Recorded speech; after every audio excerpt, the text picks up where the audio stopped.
Okay, thank you, Olivia. Will you go ahead and please call the roll? Of course, Vice Chair Murray. Here. Commissioner Arnold. Here. Commissioner Kohler. Here. Commissioner Connolly. Here. Commissioner Caius. Here. Commissioner Loader. Here. Chair McEntee. Here. And Chair, we have quorum. Thank you. Well, I should have said this before, but welcome to our regular meeting of the Marin Local Agency Formation Commission today, Thursday, April 8th, 2021 at 7:04 p.m. And we will go to the next item, which is agenda review. Does anybody want to move or change any of the items on the agenda?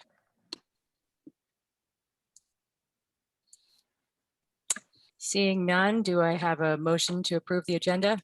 I'll make a motion to approve the agenda. Second. Olivia, will you please call the roll? Of course, Vice Chair Murray. Aye. Commissioner Arnold. Aye. Commissioner Kohler. Aye. Commissioner Connolly. Aye. Commissioner Loader. Aye. Commissioner Caius. Aye. Chair McEntee. Aye, or here. The motion passes. Yeah, agenda review, so aye. Okay, we will now move to public open time. This portion of the meeting is reserved for persons desiring to address the commission on any matter not on the current agenda. All statements that require a response will be referred to staff or for reply in writing, or will be placed on the commission's agenda for consideration at a later meeting. Speakers are limited to 3 minutes. Do we have any speakers for public open time today? Yes, Chair McEntee, I'd like to make public comment, please. Okay. Do I need to turn on video or can I just do audio? You, whichever you wish. Go ahead and Thank you, Chair set McEntee. the I timer. just want to make a quick shout out for Olivia. I had considerable difficulty getting my machinery in line here. Without her help, I couldn't have been to the meeting. So thanks so much, Olivia. Thank you. Of course. Thank you very much. Are there any other public open time comments or further compliments to staff?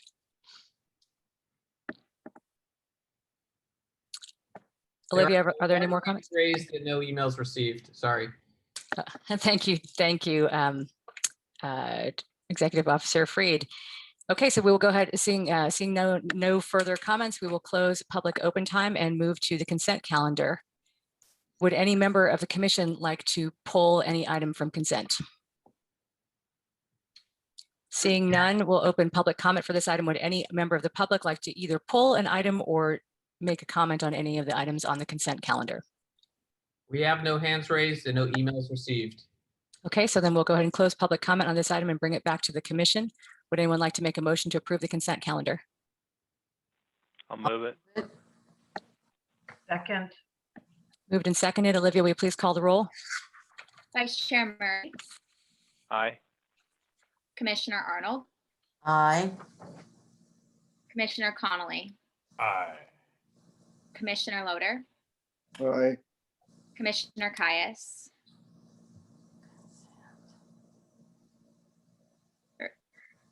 Lou, you're on mute. Muted. Aye. Chairman McEntee. Sorry. Aye. The motion passes. Thank you very much. We will move to the first of our. Excuse me, you didn't call me Olivia. Did I not? Did I skip you? You did. Oh, I'm sorry. Commissioner Kohler. Aye, thank you. Oh, sorry. Of course. My bad. Thanks for the catch, Commissioner Kohler.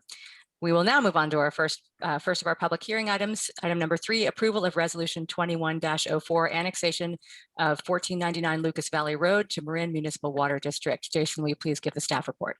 Sure. This is a basic application to connect 1499 Lucas Valley Road to MMWD. In reality, this has been a property that's been connected to MMWD for a very long time. When MMWD was doing some recent house cleaning, they realized that for some reason this parcel has never been annexed in. So they worked with the applicants to get the proper paperwork done, and they're actually representing the applicant today to make sure that we annex them in so they can be officially a part of the district. So I call this them calling themselves out for not having this done correctly way back in the day. So staff encourages the approval of this because they're already serving them water and have been for a very long time. We do have Paul Morrison from MMWD who's on this call if you have any questions for him. Paul, do you have anything to present, or are you just here for questions? Paul, you need to unmute yourself. I'm here only for questions, and we, just like Jason said, back in 1997, we did not follow through with this process. And for many years, we knew this was outstanding. We finally got around to doing it with Jason's and Olivia's help. We've been able to pull this off. So we're kind of doing a house cleaning on this. There's no development that's taking place or anything. We're just kind of cleaning it up. Thank you very much, Paul. Are there any questions from the commission? I just have one quick comment. There's just a little typo on the staff report, but the resolution and the application make it clear who the applicant is. Thank you, Commissioner Kohler. I'll move for approval of the resolution. Oh, hang on, let's do public comment and then we can do that. Is there any public comment on this item? Oh, let me open the public hearing for this item. There are no hands raised and no emails received. Okay, so seeing no comments, we'll close the public hearing and bring it back to the commission. We have a motion from Commissioner Connolly. Do we have a second? Second. Please call the roll. Vice Chair Murray, Aye. Commissioner Arnold, Aye. Commissioner Kohler, Aye. Commissioner Connolly, Aye. Commissioner Loader, Aye. Commissioner Caius, Aye. Chairman McEntee. Aye. The motion passes. Thank you very much. And thank you very much to both MMWD and to staff for catching this cleanup item. This is exactly the kind of thing that we're here for. So thank you very much to both of you for making this happen. All right. Thank you very much. Take care. Thank you. All right, we will go ahead and move to item number 4, interview for LAFCO alternate public member seat and possible appointment. Jason, do you have any staff report, or do you want me to start by talking about the possible way to handle this procedure-wise? Yeah, I think that there's two parts to this, and I would say the first part is let you guys handle the interview part, and when we're done with the interview part, I'll have a discussion about how the voting system works, because it's a slightly different, unique system for voting on the public seat than anything else we do. Okay. Oops. Here we are. So seeing as there are 5 applicants, we thought in order to keep this tight that we would start, I'm going to propose this process, and I just want to see if the commission would concur with it.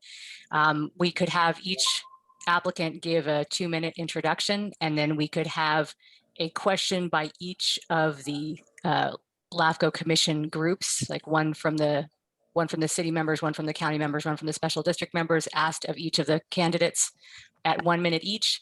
And that way we would have 15 minutes with some time in between. And that way I think it would be a way to hear from everybody and not have to go through every single question on this and have the meeting go. There are 9 possible questions. So if the commission agrees with that as a process, we can do that as how we handle this. Does anyone have any? Yeah, Executive I would Officer just add one quick thing there. I think you had also wanted to do question 1 would not be a question any of the commissioners would ask. It would just be something that is asked of all of the candidates. It would not be counted towards the 1 per group. Yes. So the first question for question number 1 would be the question that we would. Question number 1 would be the one that we would ask everybody and let them have 2 minutes, and then everything else would be 1 minute each. Does that sound good to everybody? Commissioner Sounds Kohler? good. I just have one quick question, and maybe I'm just half asleep. My meeting got done at 1:30 last night, so I'm tired. So if we're chosen to ask a question, we just pick any one of those questions other than the 1. Okay, thank you. Yep. I would support that, Sasha. I think it's a good idea. And further, to expedite things, I would gladly defer to my colleague, Craig Murray, to pick which of the questions would be the one from the special districts. I have absolute faith and trust in Craig and be able to do that. And so, Craig, you can just pick a question and I'll support that. Sounds good. And I was prepared to do the same to Commissioner Kohler so that I can continue to run the process, and we'll have Commissioner Kohler represent the cities. And if Commissioner Connolly and Commissioner Arnold, you can pick which one of you wants to pick the question. We can go from there. I'll Okay. flip you for it, Damon. Heads or tails? You make the call, Judy. If you want it, that's fine. Or I don't care. Okay. I'll do it then. Okay. All righty. Okay, so then we'll go. Jason, can you give us the order of the applicants? I guess we'll start in alphabetical order, and then we can kind of rotate who goes first for each round. Yeah, we can either do it alphabetical order, or we can do it by who submitted their application first in that order. Oh, okay. Yeah, let's do that then. So then Okay. what's the order? So the order that they submitted in was Roger Smith, Lawrence Kaplan, Richard Zaval, and I'm going to apologize. I don't know. I see that you go by, I don't know if you go by Sasha or Alexander Cole. I see both names listed here. And then Clifford Waldeck was the last one to submit.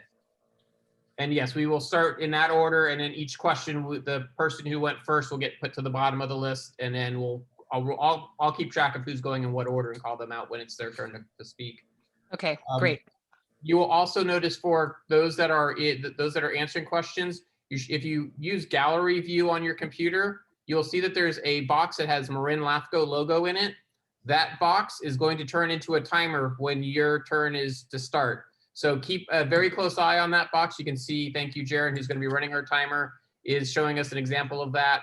It will be green when you get down to, I believe it's 15 seconds. It turns yellow. You will hear a little beep. That's your warning that you have about 15 seconds left. And then when it turns red, you'll hear a second noise that comes out. And that's when you should be stopping your wrapping up what you're saying. And we'll rotate through each of the people. So keep an eye on that one box because it's an important one to everyone involved. Darren, I don't see anything it's just black right now. Was it supposed to be showing something The blue in the blue sky timer box? Yeah, do you not see the Marin LAFCO logo sitting in it right now? Not now. I see it. Really? So it's just me. Okay. As long as everybody else can see it. All right, perfect. All right, so in that case, then we'll start with Chair McEntee. Did you want to read question 1 to them? Sure. Okay, so the 5 of you, we'd like you to please tell the commission something about yourself and reasons why you have applied for the LAFCO regular public member alternate position. All right, Roger Smith, you are first. And each of you has 2 minutes. You can all hear me. I am a Marin native. I was educated here, born here, spent my entire working life in San Rafael and raised my children here. And actually my family has been here for over 130 years doing the same thing. I was a commercial real estate broker for nearly 30 years. And in that role, I worked with all sorts of businesses from retailers to industrial businesses to software developers, and it gave me a really good sense of that part of the world. At the same time, I have spent a lot of time giving my time to public service. You have my resume. I have been on numerous committees, mostly for the city of San Rafael, because that's where my office was and that's where my family's from. And plus there were a lot of opportunities to volunteer, and I enjoyed that kind of work. I see LAFCO as a similar thing in that it serves the greater community. My goal is always to make Marin keep Marin a great place to be and a great place to work and a great place to raise families, which it has been for me. And I would like to see that extended to others, and as many as possible. Some people prefer more direct volunteer work. I prefer this sort of oversight and planning roles that I have participated in. I think it takes better advantage of the skill sets I have and takes advantage of my more varied experiences. As you can see from the letters I submitted by the most recent mayor and the current mayor of San Rafael, I think other people have agreed that my time has been useful. I also have found, well, I'll stop. Thank you, Mr. Smith. All right. Jason, you're going to go ahead and call out. Yeah, I'll call them out since I have the order system here on my computer. Lawrence Kaplan, you are next. Okay, you can hear me? Yeah. Good. I've been married for a few decades. I have two funny adult sons who live nearby. I was born in Los Angeles. My family was in Los Angeles on both sides since about 1900. And for education and work, I spent about 10 years in the East Coast and the Bay Area. After that, I got a job offer in Los Angeles. I spent 10 years as an entertainment litigator. And then I moved to the Walt Disney Company as a lawyer, but within a couple of years, I was asked to join a startup and set up a new business, which was distributing movies outside the United States. And that's where I spent the bulk of my career working outside the United States. We started with 0 offices. We ended up with 28 offices, 11 joint ventures, and about 50 distribution deals. And I spent 21 years as basically the #2 executive. I started as a lawyer. At a certain point, after a few years, they asked me to be a general manager, and basically I handled finance and admin and human relations and whatever came my way, a lot of government relations. Moved to Marin in 2012, served on the Personnel Commission for 4 years. And the reason I'd like to do this is I enjoy solving problems. And I think it's natural for things to fall apart and merge, and I would find this to be a new experience and a new toolbox.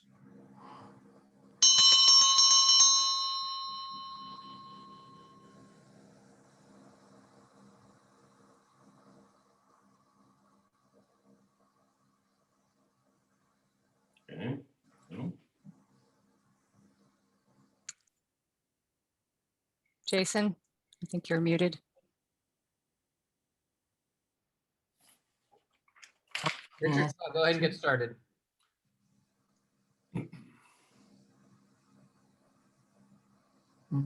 Jason, you are muted. We have no idea. Jason, you need to call the next person.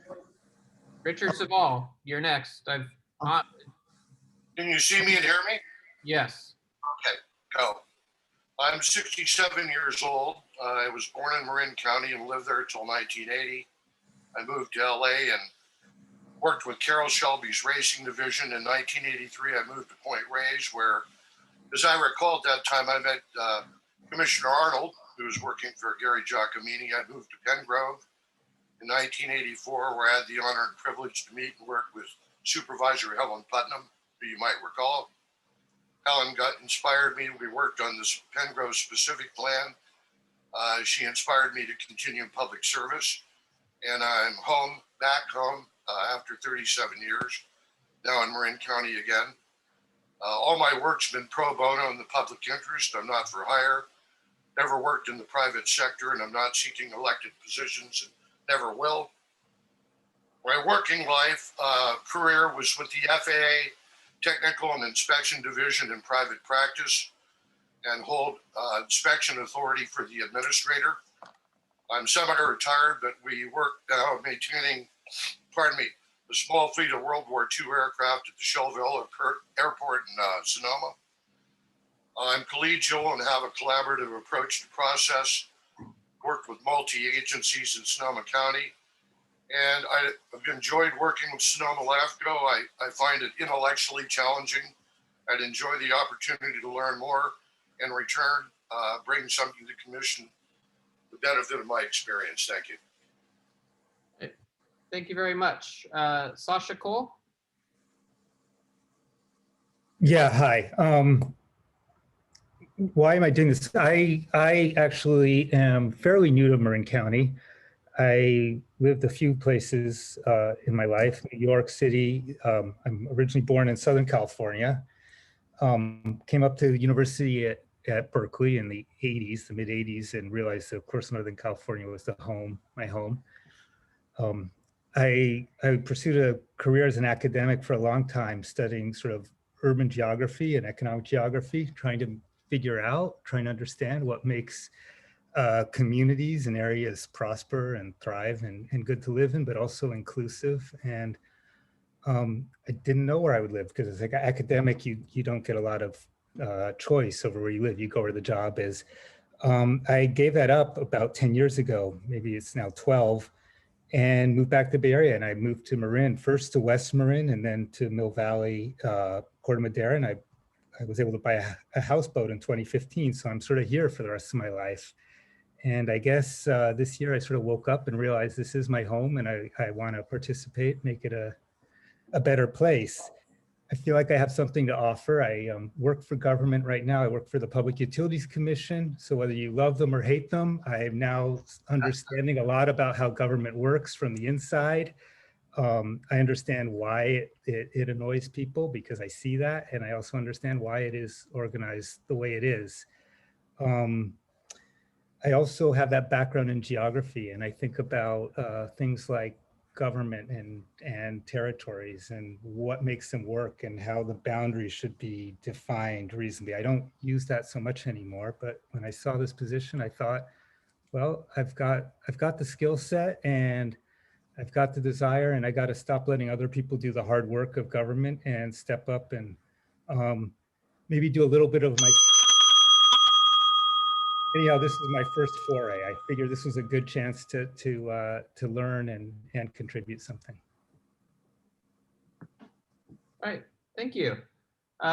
Clifford Waldeck, you're next.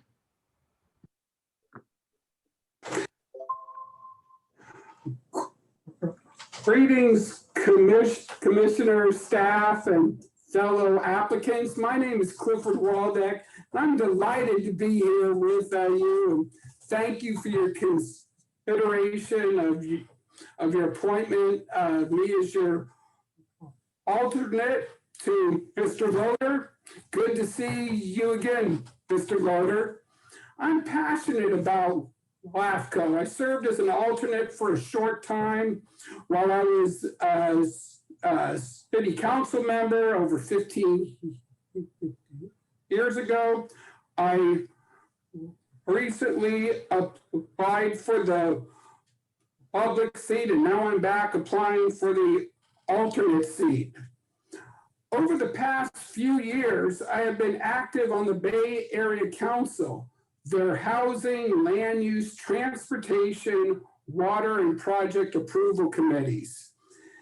And I am often the sole voice for Marin County, offering insight, direction, and sometimes taking flack for Marin's policy and what they do.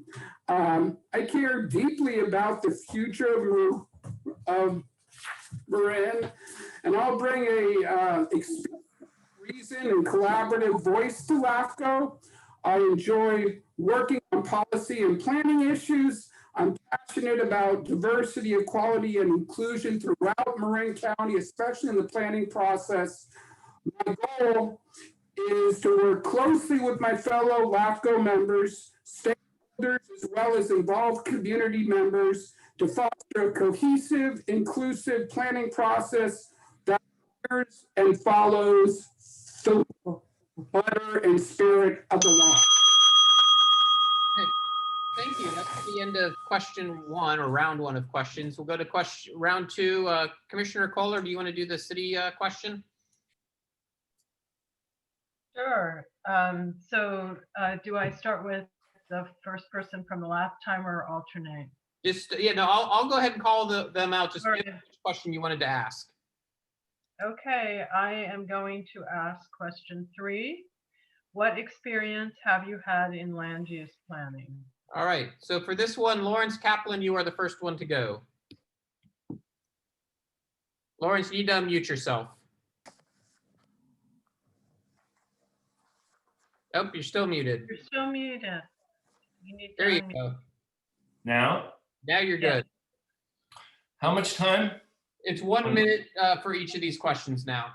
Okay, nothing like what LAFCO does. There's only 3 things that occur to me. One of my jobs at Disney was to open the business in China for the Disney theatrical pictures.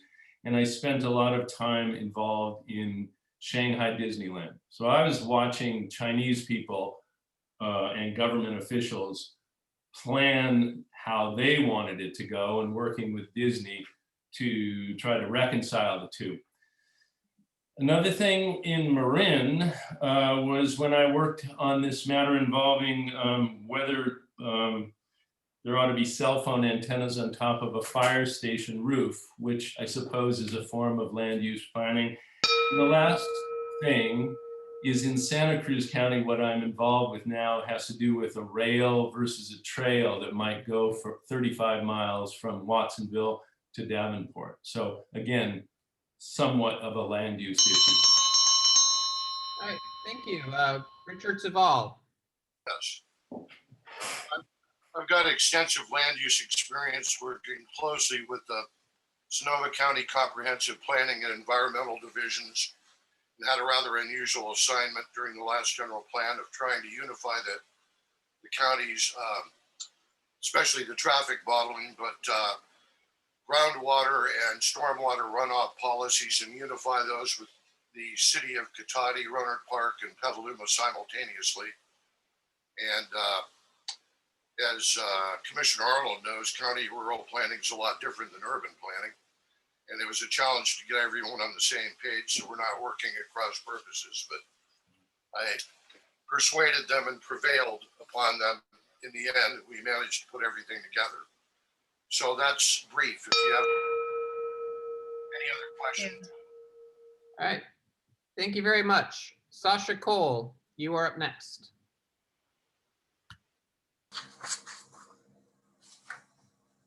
You need to unmute yourself. Okay, now I'm unmuted.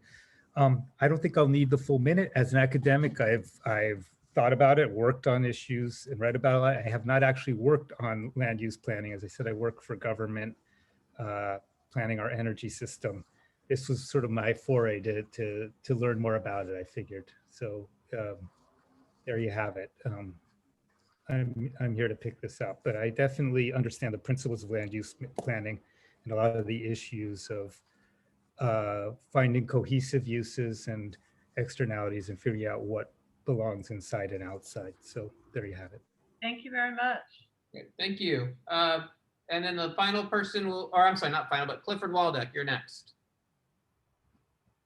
Hi, yeah, in terms of planning issues, I'm a former city council member, BCDC chair of the Regional Water Board, chair of the Regional Airport Planning Committee. And also, I really enjoy and take pleasure in helping people navigate planning processes, whether it's in Mill Valley or amongst a special district or in the county or state or even the federal government. And my mantra throughout when helping people along the way is do unto others as you would have those do unto you. And so I'm not expert in any part of planning, but I think that kind of makes me a more effective planning person. And that's my background. Thank you. All right, thank you very much. Roger Smith, you are the final one for this question. Okay, I've had extensive land planning experiences, both from the private and public side. From the private side, I've acted as a developer, and I've worked for many developers in my professional, as a professional broker, and so I am well aware of the process from that vantage point. But I'm also as a member of 2 general plan steering committees over 20 years. I worked on the public side, and I've heard the concerns of our citizenry, which I share, of course, because I'm a citizen, but issues of sprawl, traffic, those sorts of things. And finally, I was also an applicant to LAFCO as a commissioner for Sleepy Hollow Fire Protection District. So I have a little experience being as a member of a special district working with LAFCO and understanding some of those concerns. All right, thank you very much. The next Very question. much, Roger. Just let me say thank you at the end. Okay, Got it. I'm done. Thank you. sorry about that. Vice Chair Murray, why don't you go ahead and do the special districts question? Okay, I'd like to hear a little bit about everybody's understanding of LAFCO. So let's go with item 5. What is your understanding of LAFCO's role in local government? All right, perfect. First up for this one will be Richard Saval. That is Craig, question number 5. Correct. Formation and organization of districts to provide oversight to agencies to provide sufficient services through your MSRs, which I've participated in at least one at Marin LAFCO, to encourage orderly growth and development, including but not limited to spheres of influence, boundary changes, annexations, urban growth boundaries, up our way community separators. But in addition to that, more local services like outside service agreements. Thank you. All right, thank you. Sasha Cole. I think I missed the question, so very good. What is your understanding of LAFCO's role in local government? My understanding is that LAFCO oversees all the various, well, I'm spacing on the name, but all the various special boards and commissions such as or districts rather, helps define their boundaries and their oversees their governance. That's my understanding of it. Okay. So whether it's recreation districts or fire districts or water districts or sanitation districts, it's kind of the board of boards. All right, thank you. Clifford Waldeck. Hi, yeah, I like what the previous speaker said. It's the board of boards. It was founded back in 1963. And what I love about it is that it's all about boundaries and jurisdictions. And if LAFCO does their job well, most people don't even know or think about it. And I think that's been the history of Marin LAFCO too. And also the MSRs that are done on a regular basis for all the different jurisdictions kind of show that we're on the right path of what we're doing. And as things want to consolidate and get more efficient as time goes on, LAFCO is going to play an important role. All right, thank you very much. Roger Smith. I come from a ranching family originally, and so I remember being on a dairy and that sort of thing. So I realized just the sheer drama of change that Marin has undergone in the past 60 or 80 years. So I see LAFCO as a part of keeping those changes in order. I'm not nostalgic for a past, but I see the necessity for being sensible about how we change. I see LAFCO as sort of being an outside and independent voice with a measure of oversight and a broader perspective that gives it a more, that allows it to oversee other boards and commissions that are much more focused in their view. And that's a good independent look at how we're doing things without, and allowing them to just be a little bit more, perhaps more calm would be a way of saying it. Thank you very much. And Lawrence Kaplan. Can you hear me? Yes. Good. It reminds me of the box of Legos in our garage. LAFCO to me seems to be like the picking apart and putting together and the infrastructure of a very complicated system.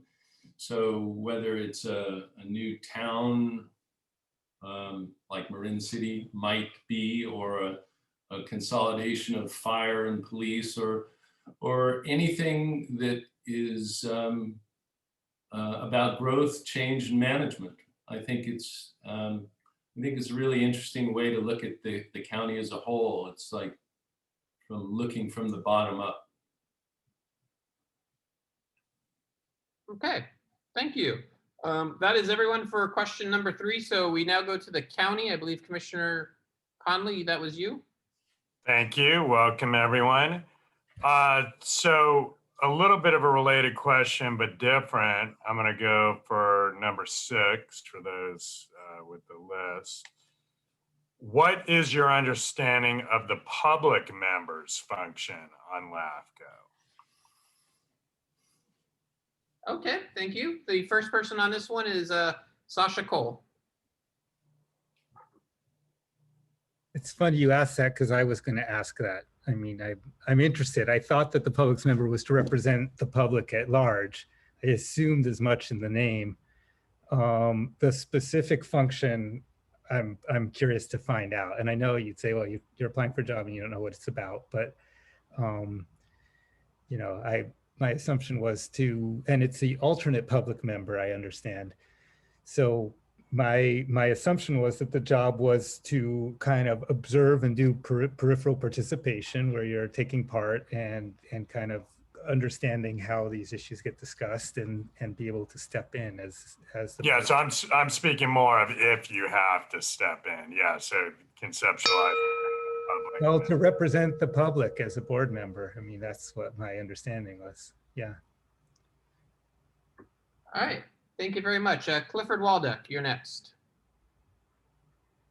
Hi, yeah, I see the public member.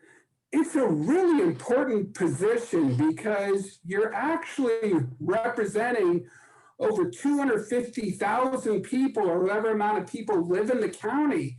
And it's like, you're kind of the fresh set of eyes where you're not aligned with any certain group at all. It's almost ecumenical.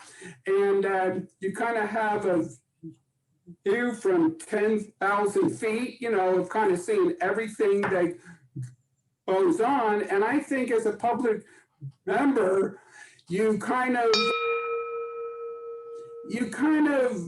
follow all the other jurisdictions and kind of don't ever try to be above them, because there's only one of you, just working together. Great, thank you. Roger Smith, you're next. I think, unlike the other commissioners, the public member is not serving in any official capacity and can therefore be an independent voice on the commission. The public member is not impacted by any special interest or region or electoral considerations. And I think that allows that member some flexibility that perhaps some of the other commissioners do not have. All right, thank you very much. Lawrence Kaplan.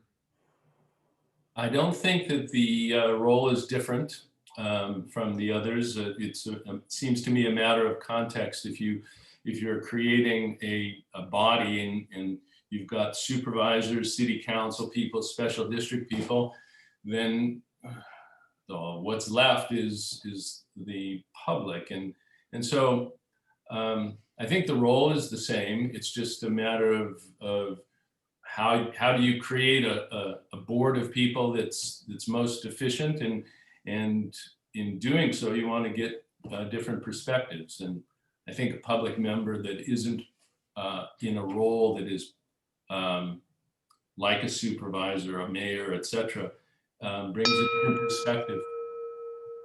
All right, thank you very much. Oh, I'm sorry, you still got more time. My apologies, unless you were done there.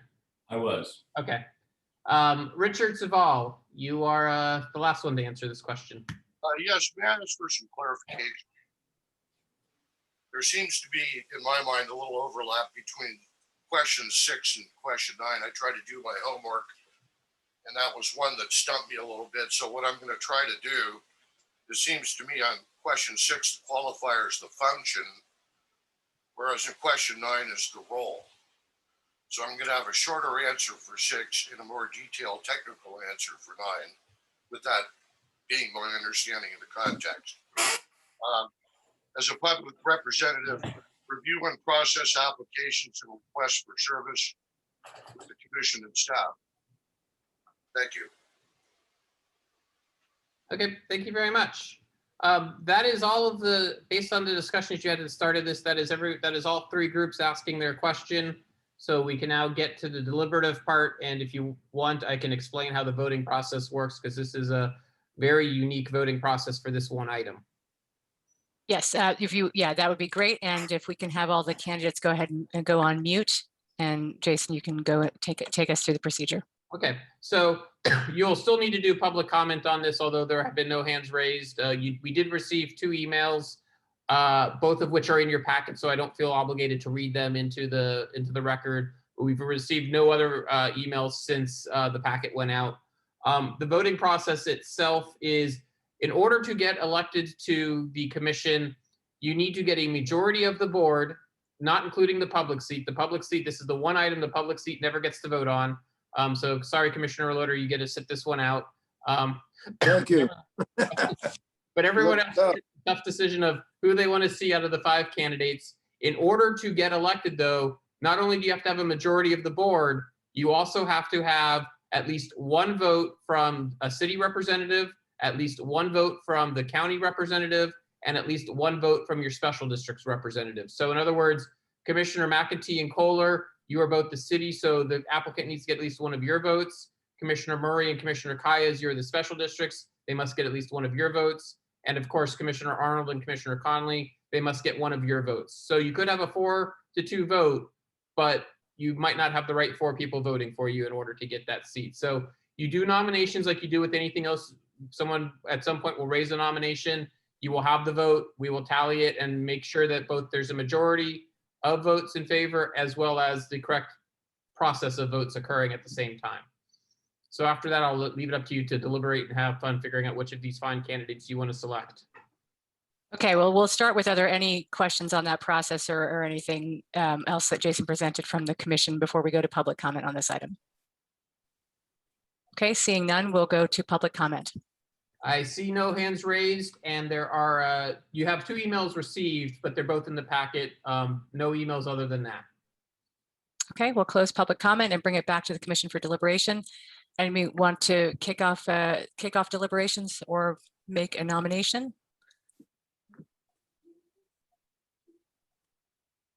Well, I'll make a nomination if that's not too premature.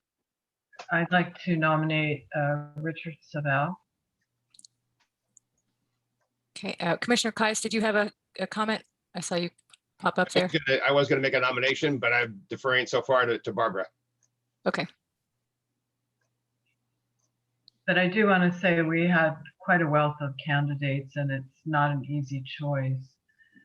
I just think Mr. Savelle seemed to exhibit kind of a background as well as a pretty good understanding of what we need to do.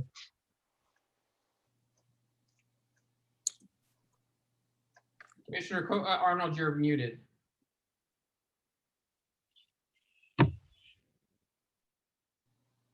Still can't hear you, Judy.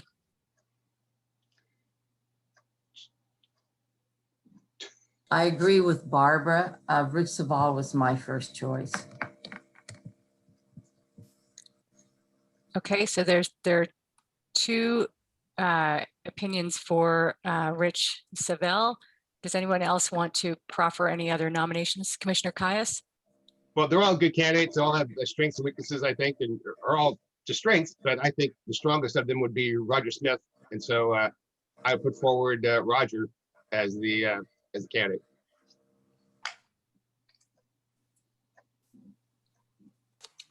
Sashi? Yes.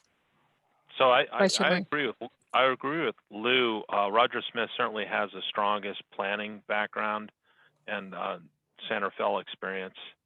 But Richard Savelle is also quite experienced and attended many of our board meetings. So I kind of look at the current track record, participation, and he was very involved in some of the documents and things we were working on, such as some of the items up in Novato, and brought forward some very pointed concerns. Cliff Waldeck has a lot of experience as well. As for the other gentlemen, I appreciate their candor and interest, but this is a tremendous candidate pool. So for me right now, it's kind of Roger Smith and Richard and Clifford's kind of in the wings here. That's kind of where I'm at. That's how I'm feeling. Thank you, Vice Chair Murray. Yeah, and I would agree with the sentiment. Really strong field. Impressed by everyone. I would kind of agree with Craig. I think based on proven track record in this context and specific knowledge of his involvement in work, I would lean toward Rick Savell as well at this time, recognizing Roger and Cliff have strong strengths as well. Chair McAtee, may I interrupt and make a comment that's of concern to me? Actually, I'm sorry, Rich, this is not appropriate for you to be commenting at this time.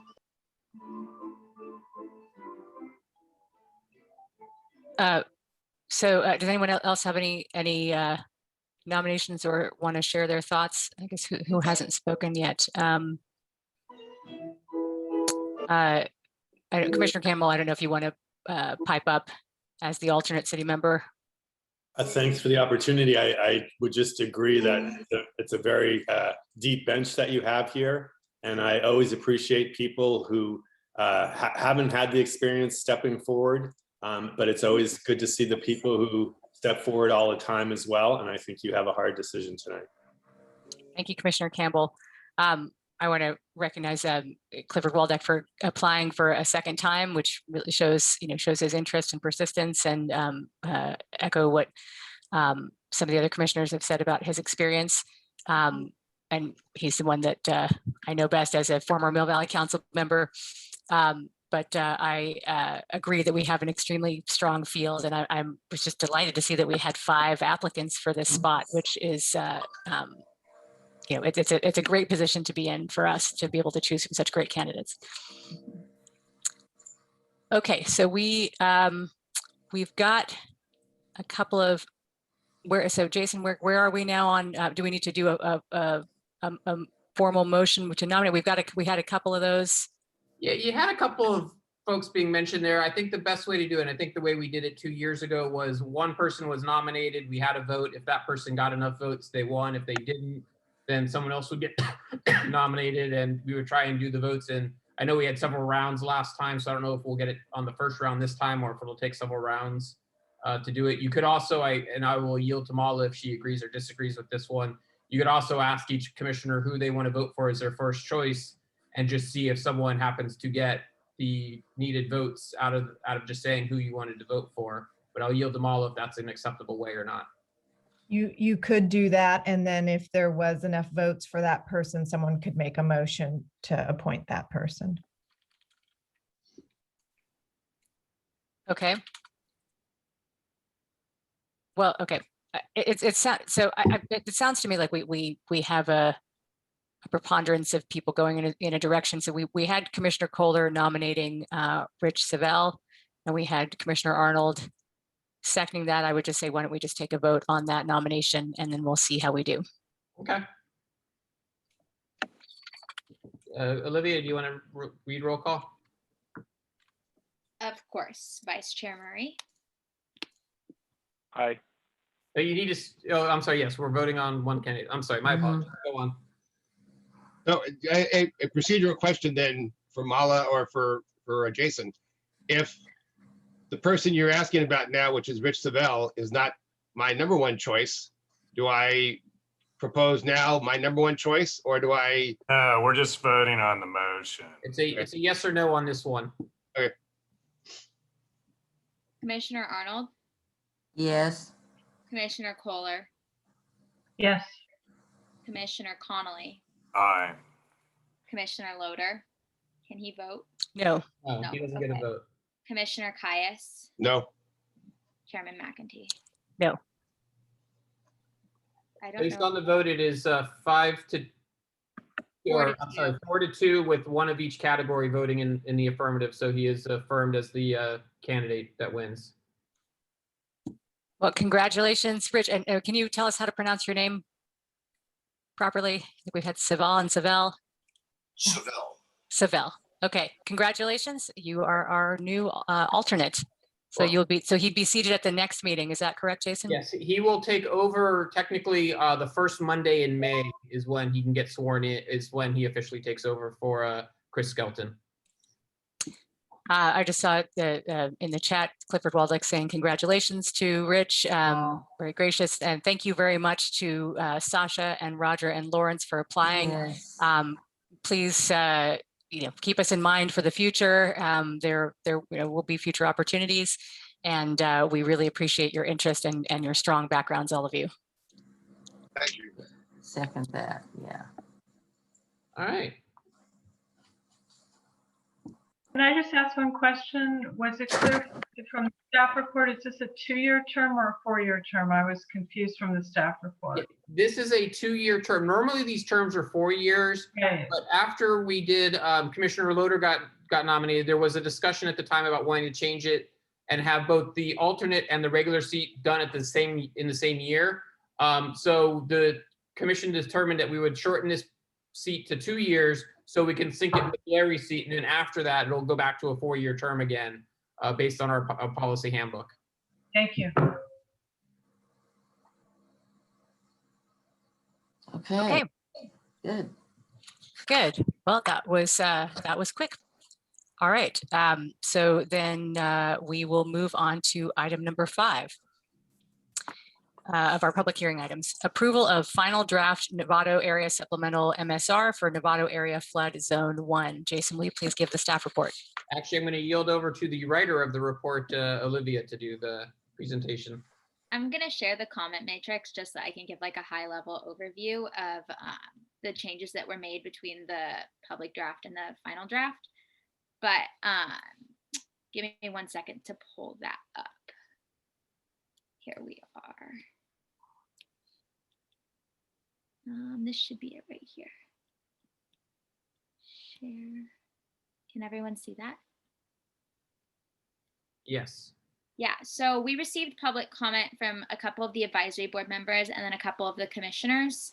And here's the first page, and then it goes on to the second page with some extra comments being received from Bill Long, one of the advisory board members, after our initial presentation at the advisory board meeting. And overall, we made some more high-level administrative changes. There was a advisory board member whose name was misspelled in the report, but we also made some pretty substantive changes, including beefing up a couple of areas that either the commission or the advisory board felt could be built out a little bit better. For the commission, that was really focusing on emphasizing how dire the situation with the flood zone's finances are.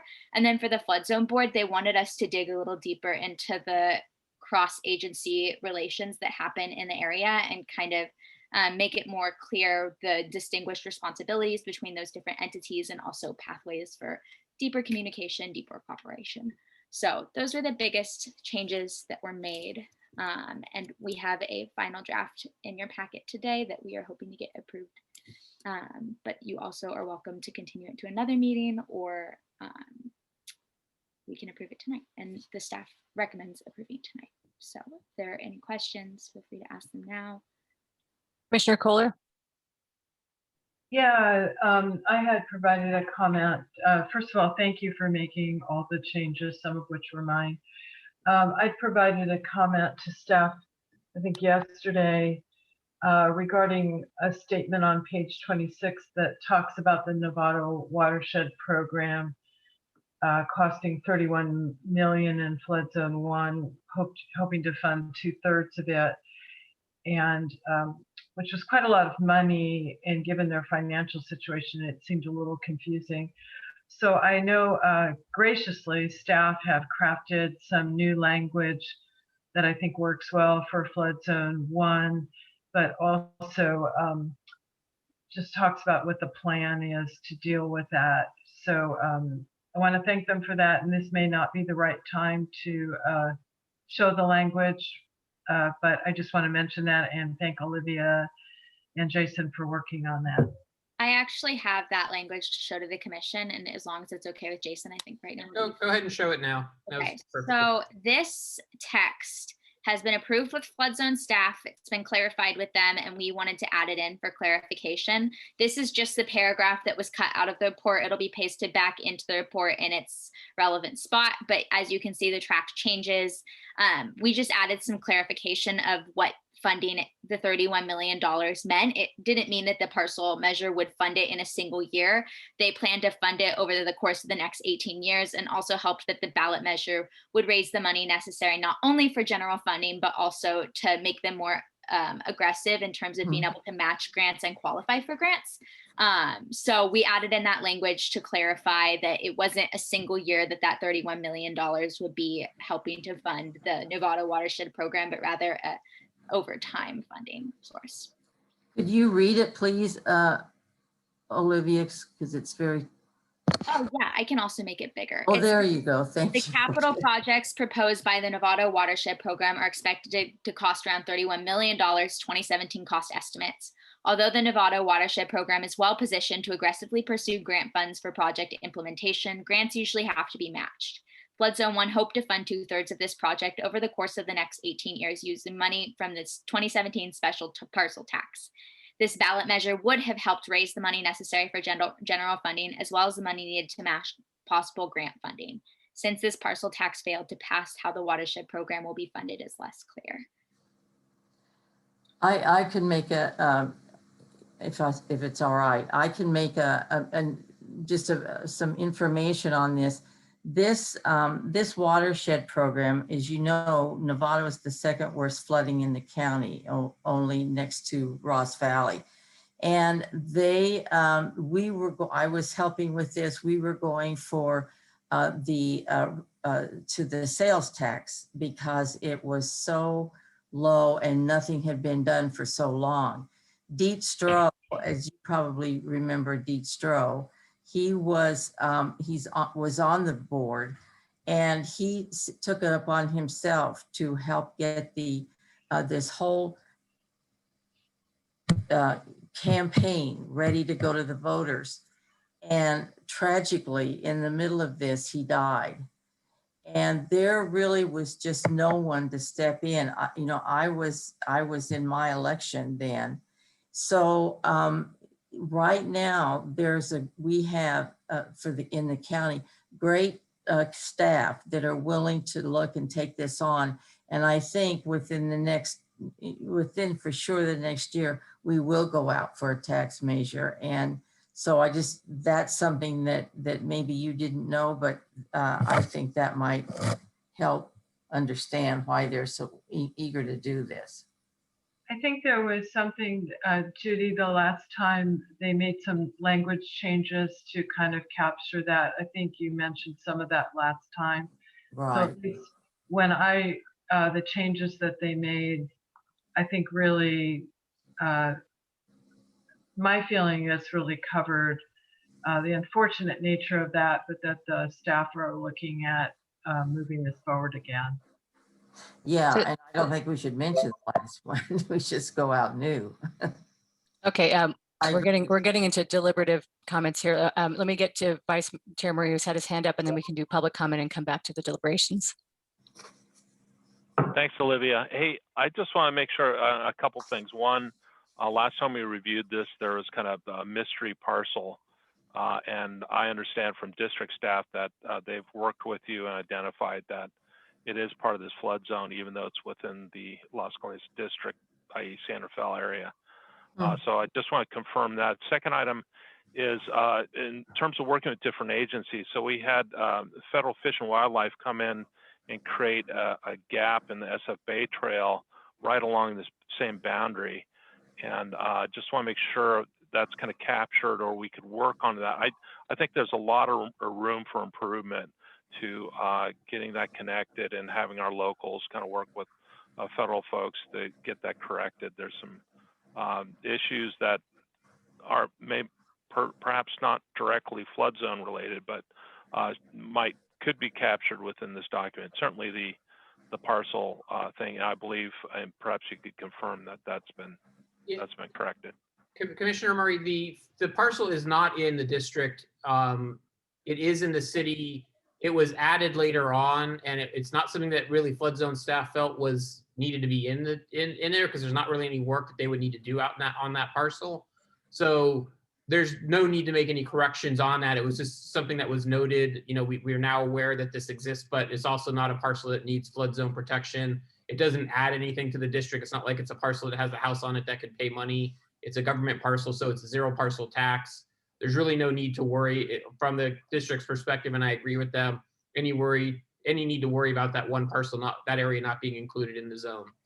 We did include language on that in the report clarifying that though. So it has been added into the report, making clear that even though there's a little piece of the city's boundary that isn't necessarily within the flood zone's boundary, that it's not an error of any sort. Okay, thank you, Olivia and Jason. Are there any other questions before we go to the public hearing on this, and then we can have some more deliberation? Looks like I'm not seeing any other questions from the commission, so we will open the public hearing on this item.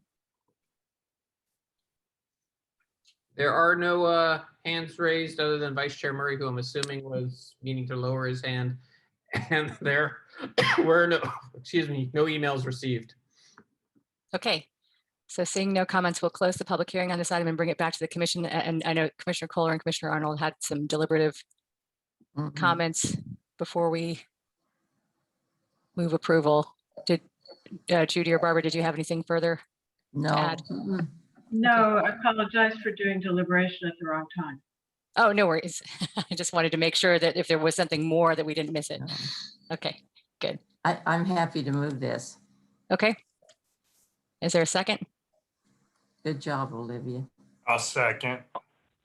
Okay, moved and seconded. Olivia, will you please call the roll? Of course, Vice Chair Murray, Aye. Commissioner Arnold, Aye. Commissioner Kohler, Aye. Commissioner Connolly, Aye. Commissioner Loader.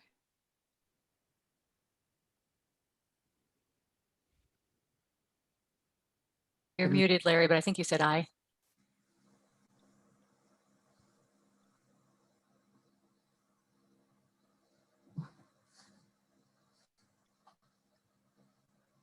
We just need you to unmute, Larry.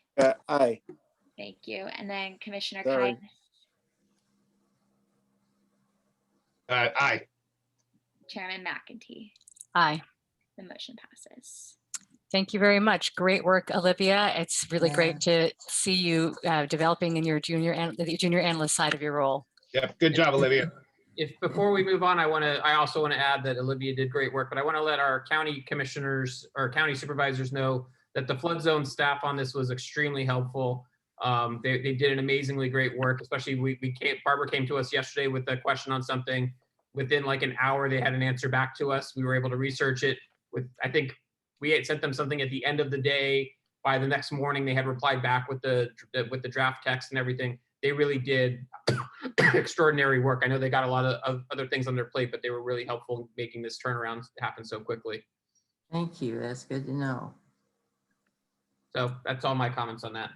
Thank you, Jason. So we'll move to public hearing item number 6, although this is just information only, so it's not, I guess, officially a public hearing, because we'll. No, it is officially a public hearing. It is, okay. It's just we don't take action on it today. Got it. Okay, presentation of the Twin Cities Regional Municipal Service Review Public Draft. Okay, I guess I'll take that. Thank you, Chair McEntee. I'm going to share my screen here.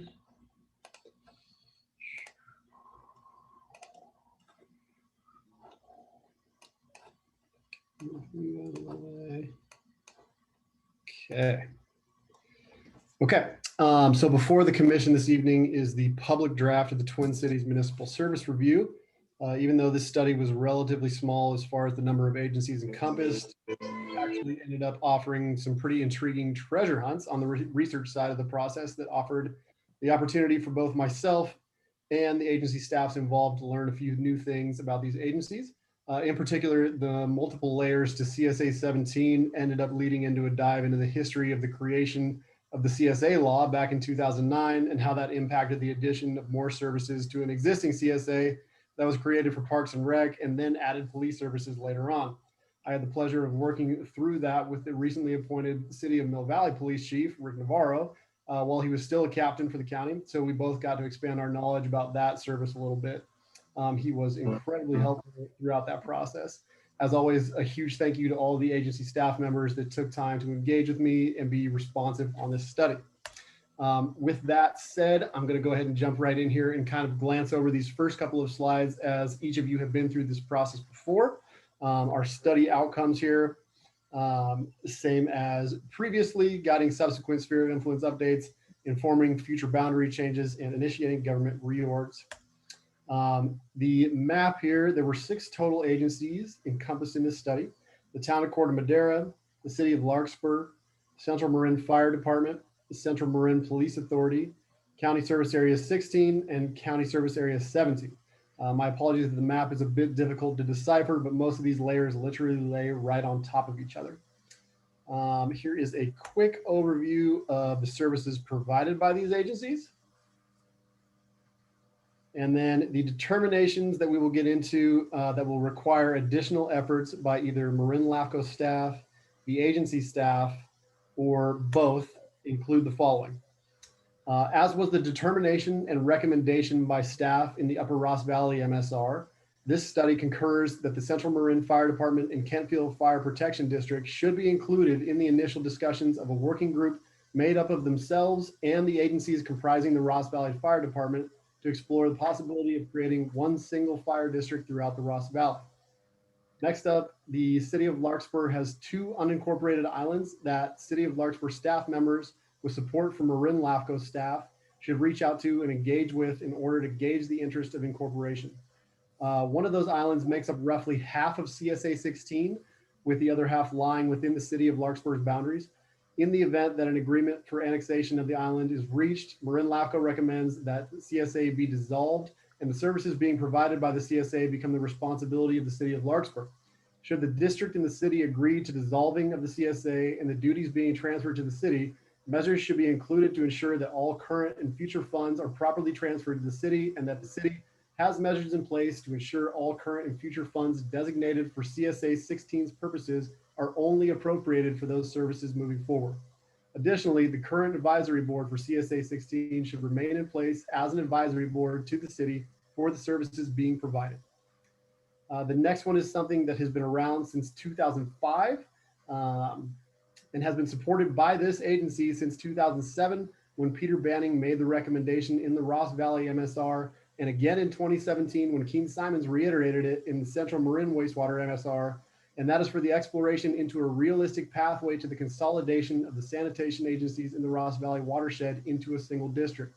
Marin LAFCO staff recommends that a working group be formed between LAFCO staff, Central Marin Sanitation Agency, and representatives from the member agencies of CMSA in order to make a concerted effort to explore whether this would be ultimately beneficial. With each of the member agencies having recently completed their 5-year infrastructure improvement plans, this gives staff from all the agencies involved the chance to look into the matter, and if there appears to be a road forward, plenty of time to work through the process. The final 2 smaller items, LAFCO staff recommends removing the Greenbrae Boardwalk area from the sphere of influence of the town of Corte Madera and adding it to the sphere of influence of the city of Larkspur due to the only access to the area by way of streets is through the city of Larkspur. And then lastly, the unincorporated island along the northern border of the city of Larkspur in the Bayview Road and Tamalpais Road area should be added to the sphere of influence of the city of Larkspur as it is not currently. For public comments, the public comment period for this draft closes tomorrow, April 9th at 5 p.m. As of today, we've received 1 comment from a resident of CSA 16 with minor language edit requests, as well as comments from 1 commissioner. I will add to that we have also recently received, while not an official comment, information from county staff regarding the organization of CSA 16 and their contract between the county and the Greenbrae Property Owners Association. So that will be updated as well. Again, while not an official comment, just updated information from county staff. All comments received will be tracked and included with the final draft approval. And I will now open it up to any questions that commissioners may have. Thank you very much, Jaron. I see Vice Chair Murray with his hand raised. Thanks, Jaron. Hey, so I kind of hailed from Greenbrae growing up, so a lot of that area is pretty close to me. And Jason's done some really good work in regards to bringing together disparate areas in Marin that need some focus, and one is dredging. So I'm wondering, did you do any sort of review on the Greenbrae Slough in terms of responsibility, or any recommendations, or look towards that? I know the Greenwood Boardwalk has always been kind of this area that really has been focused on too much, and they receive quite a bit of flooding and problems down there. So anyway, I just wanted to put that to you and see if you've looked at that, or if that has come up at all. As that wasn't one of the, like, any of the purview of the agencies that were encompassed in this, I can't say that that was something that I looked at directly. But with that said, I can take a look into it if you would like, as we move forward. Yeah, I'm not sure if any of the dredging in that area is done by any of the local jurisdictions. It might be private or done by the county through some other means. So I'm not sure it would fall within this MSR. Okay, yeah, Jason, it could be within the transportation district, the Golden Gate with the ferry system there as well. But and those anyway, it might be something to address. It could be a 1 or 2 liner within the document. Okay, yeah, it falls outside of our jurisdiction to review if it's the transportation agency, but to the degree we can figure out what's going on and add a sentence or two, we'll try and figure that out. Yeah, it's kind of connected with the Ross Valley flooding, just FYI. But all right, thank you. Any other questions from the commission before we go to the public hearing? Okay, so seeing none, we will go to open the public hearing on this item. All right, I see no hands raised and no emails received. Okay, so seeing them, we'll close the public hearing and bring it back to the commission. Jaron, did you get a sense of the working groups and the other actions that you were suggesting? Did you get a sense that there would be some interest and cooperation from the groups that you mentioned? I would defer to the executive officer on that, but I think it will be mixed depending on the parties to whom you reach out to. Okay. And I won't disagree with Jaron at all on that. Okay. Commissioner Kohler? Yeah, I had just provided some comments, and staff had gotten back to me, but today, thank you. And I did not have time to look at them, just briefly, but I can work with staff offline. Just a couple of things I wanted to mention. There is a discussion about taking over paramedic authority should all these fire districts go together. The Ross Valley Paramedic Authority services all those areas, and there's a lot of history about Ross Valley Paramedic Authority that I don't think it's really a good suggestion to have that as a consolidation with a fire district. And I don't think in an MSR, you guys need to evaluate that really clearly, but I'll talk to you about that offline. And a couple other things that I'll talk to him offline about. But one of the things that it may be, I think Jaron did an incredible job, as always. It may be the way Larkspur and Corte Madera present their information that was probably confusing, but there is discussion throughout this about Central Marin Fire District being part of the Marin Wildfire Prevention Authority, and they are not. Corte Madera and Larkspur are, and they may have their money go directly to Central Marin Fire. So I think it's just probably the way their documents are written, make it very unclear. And then I've got a few more little things, and when I get a chance, I'll look at what staff sent me, and we can talk offline or try to do email, whatever's easier. And I just want to thank you guys for, first of all, I had no expectation that you would turn it around so quickly. So thank you very much. And also just the great work. Thank you, Commissioner Kohler. I would tend to agree. You did good work, quick work, and also, Jaron, I'll compliment you on your presentation of making it very clear exactly what the outcomes were and what direction we're going in here. So thank you for that. Any further input? This is an information only item. It's going to come back to us. Oh, Vice Chair Murray. Just kind of fun note. So, Jaren, I'm glad you picked up the thing about John Reed and the Presidio. So Corte Madera is cut wood. So what we had always heard as kids is that this land tract was basically John Reed received it for cutting wood for Corte Madera.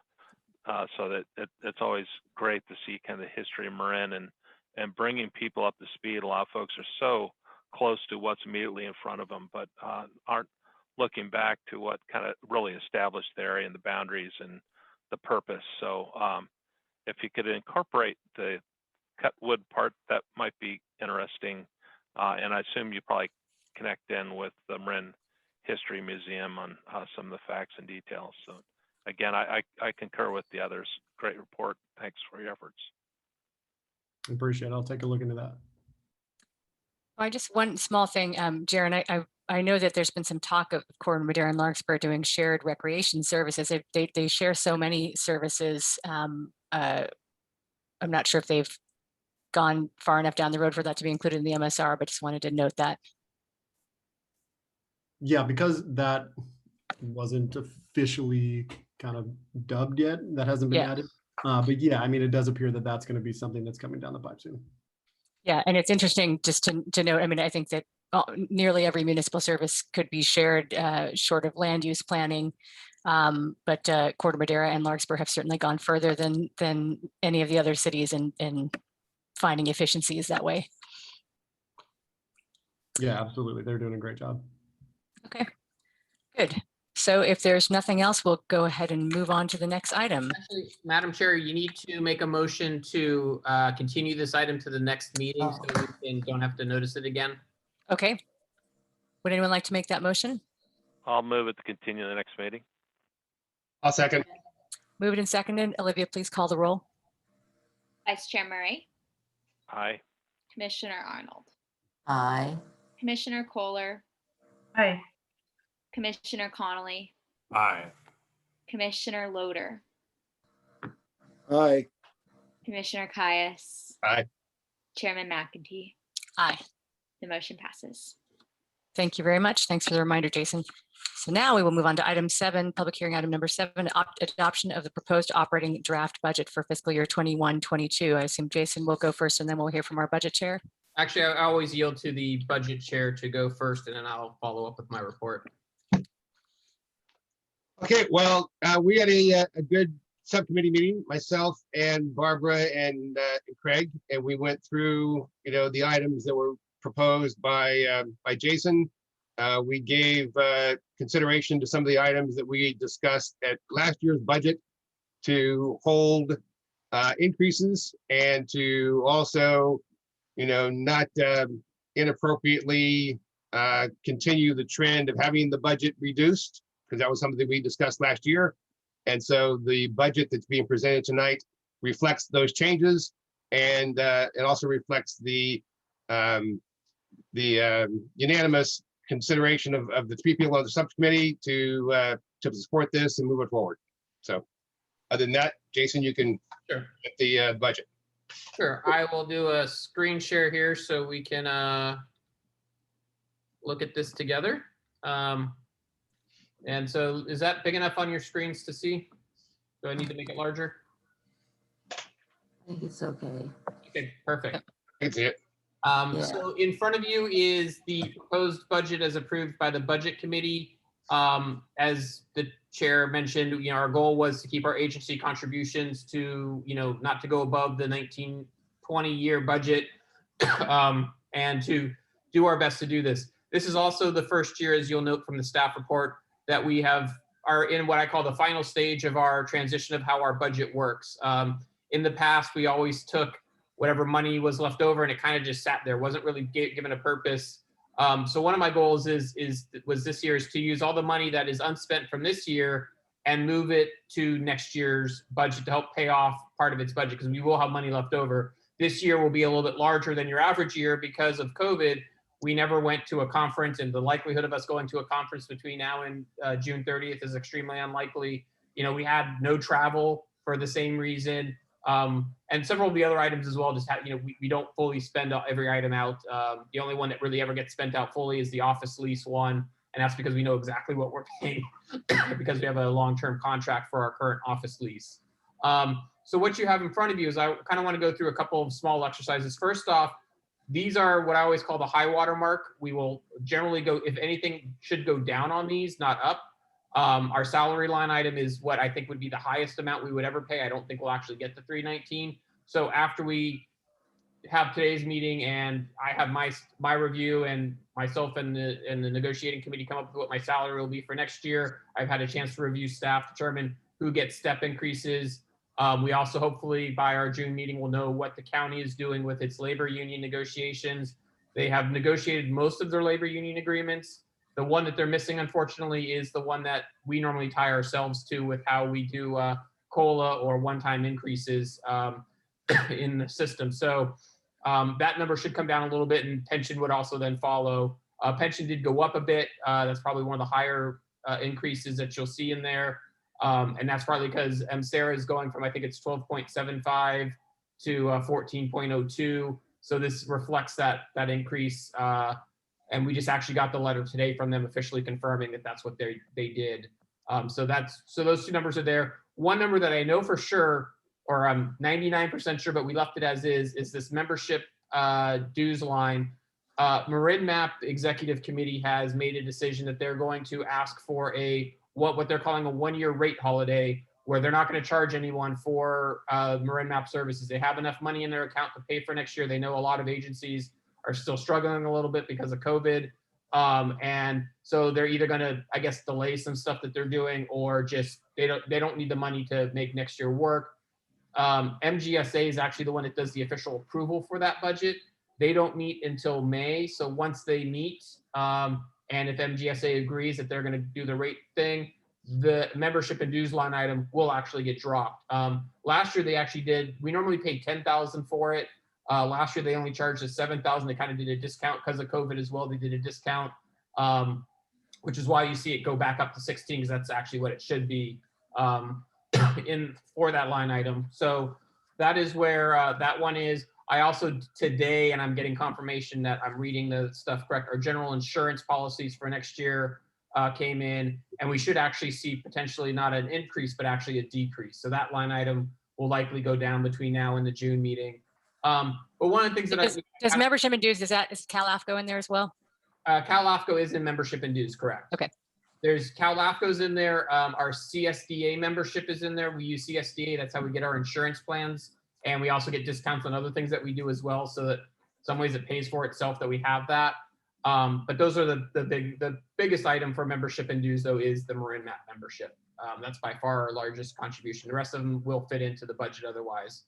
But one of the things I want to kind of just do as a quick thing. So like, let's just say that we did membership and dues and we took 10,000 off of, 10,000 off. So that we have 6,000 on that line item. You quickly see that scrolls down through. So all of a sudden, instead of the 559, you're now getting 549, what we're asking from member agencies.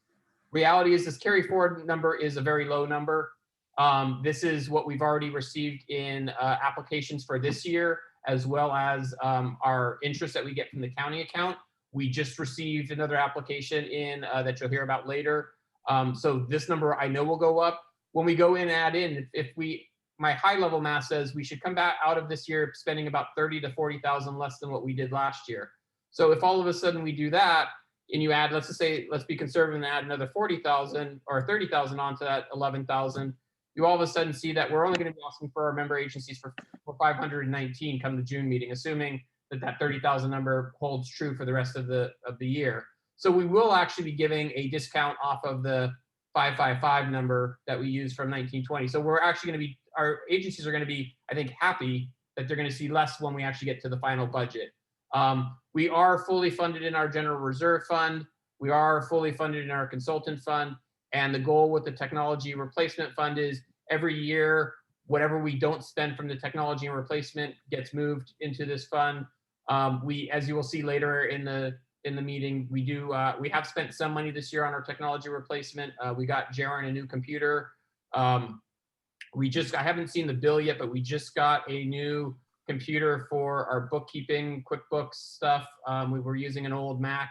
We actually were able to, Marin MacTech was able to take that old Mac and basically trade us for our new computer. So we got a new computer. It's going to be a few $100s, but not very much for that new computer because they took the old Mac and gave us credit for it. So I was able to make a trade, in my opinion, a very good trade. I haven't seen the final numbers yet, so I don't know how good of a trade it was, but we gotten a brand new computer for that old Mac, and it won't cost us very much at the end of the day.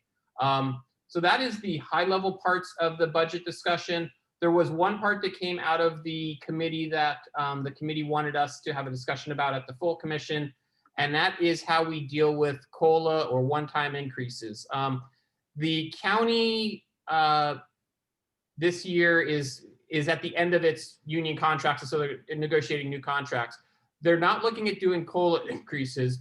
Instead, what they're looking to do is a one-time increase with their unions. All of the unions, except for, of course, the one that we're tied with, have actually agreed to that. I don't know if the union that we normally tie ourselves to will agree to that, or if they want a COLA increase. That's still to be determined.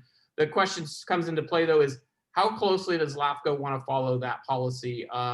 Do we want to give a one-time thing where I think what the county is going to do is with the unions they have so far, it's a one-time fee of $1,200. So at the beginning of the year, you get $1,200 added to one of your checks.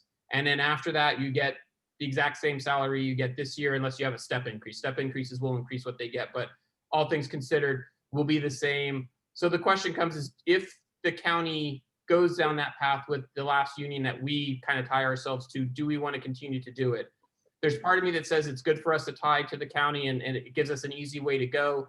There's other parts of me that says we kind of have untied ourselves in a lot of ways from the county. Like, for example, Olivia's position, we tie it to a job classification the county has, but her job is not like the job classification that the county has. There is no one in the county that is a clerk/junior analyst. When I said, what job classification do you have that does this? The county looked at me and said, what, are you crazy? We would never have someone do both of those jobs. Either do one or the other. We're a small organization, so we have to do that.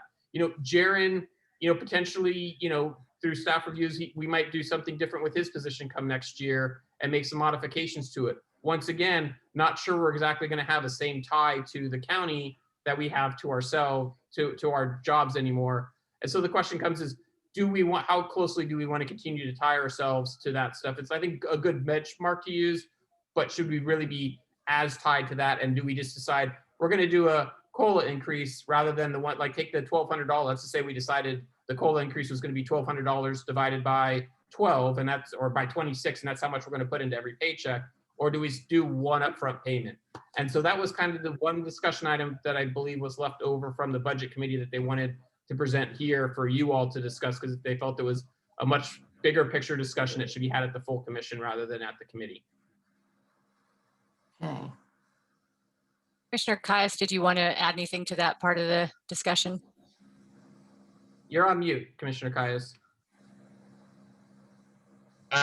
So no, I wouldn't add anything that really we had, as Jason alluded to, we had a lot of discussion about that and different opinions. And I think finally we thought that the full commission board ought to consider it. So I think Jason described it well. Commissioner Kohler, any comments from you as a member of the committee? No, I think Jason described it well, and we could not come to a conclusion. So thought it was a good idea to bring it to the board. Okay. Are there any questions from the commission? Then we'll go to public comment on this item, and then we'll come back for further deliberation on that piece.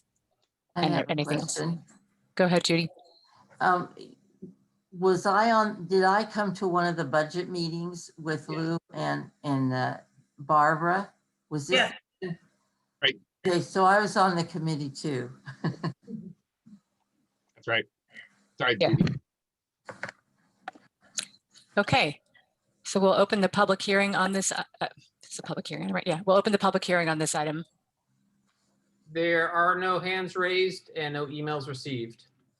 Okay, so then we'll go ahead and close the public hearing, bring it back to the commission for discussion on anything on the budget, but let's talk about this issue of tying the positions to the county.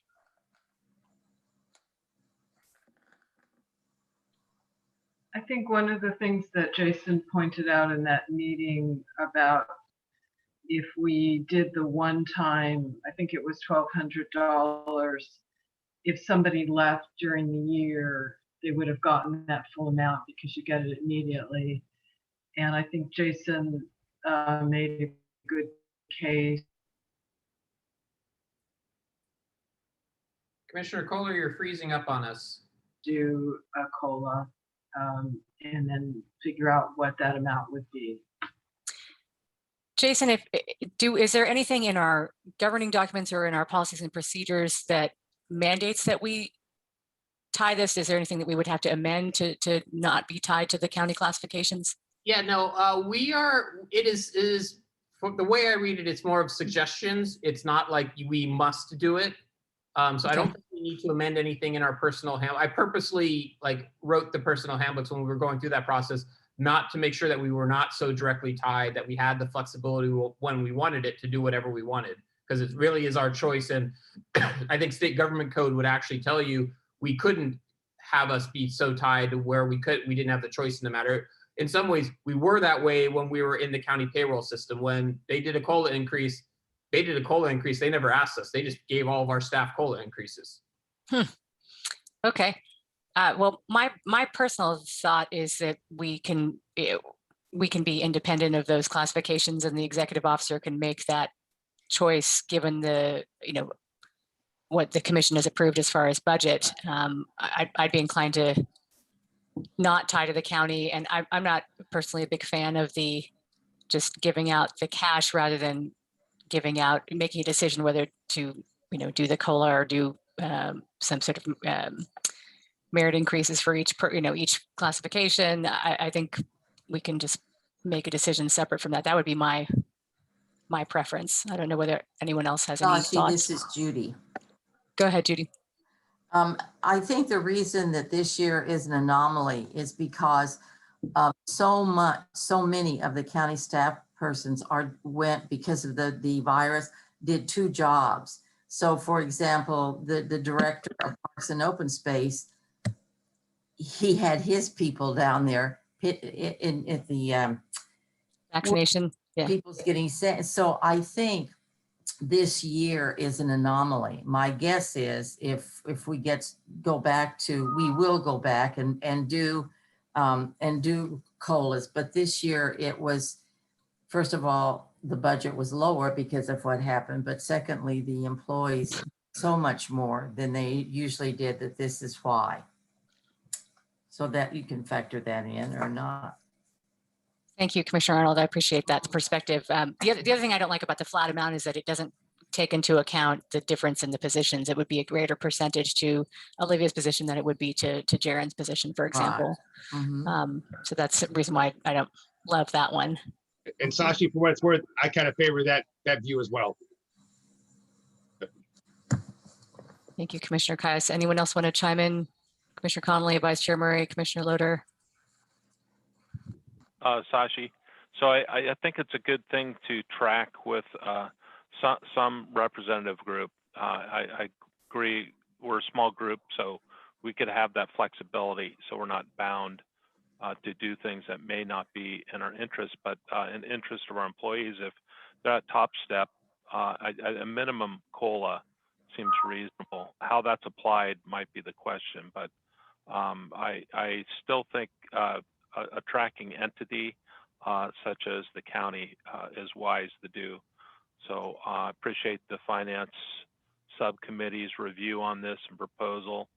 I think our staff deserve this, and I'm fine if this is what the commission would like to do.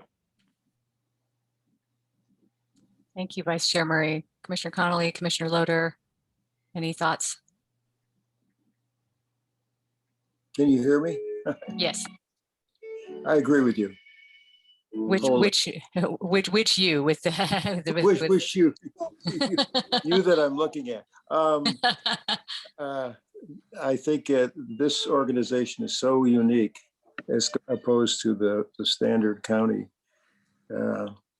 salaries and that and the jobs that they do. This is such a small organization and so unique.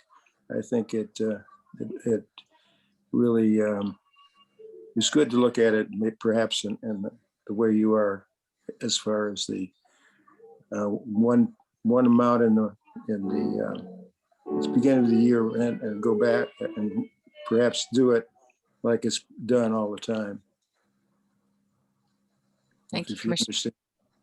Thank you, Commissioner Loder. Commissioner Connolly, any thoughts? No. Commissioner Campbell, do you have any thoughts? I really appreciated the explanation from Supervisor Arnold about what directed the county to do it the way they did this year. And I think it doesn't make that much sense for us to do it that way, considering the job of LAFCO was not the same. Jason, are you asking for direction from the commission here? What are you asking of us? Yeah, I'm asking. Yes, I'm asking for a direction from the commission as to how, like, once I do my review of the staff, what direction are we going in? Are we doing a one-time payment, or are we better with just doing a COLA type increase instead of a one-time payment as a way to do it? My proposal would be that as a small agency, I think we should, within the constraints of the approved budget, give the executive officer the flexibility to do whatever you see is the right thing for our staff at this time. If you think that that's a good way to go for our staff separately, then do the either one, either the COLA or the cash payment. I think that if they, as Commissioner Arnold mentioned, that's this is a one-time, one-off thing that the county is doing. So I'd be inclined to say, we shouldn't just follow along with that because we don't have the same rationale. So that would be my inclination would be you decide how you want to do it and that we give you the tools to be able to do it within the constraints of the approved budget. Perfect. I've got my instructions then. I'm good. Okay. Is everybody okay with that? Yes. I'm seeing nodding. Okay. Yes.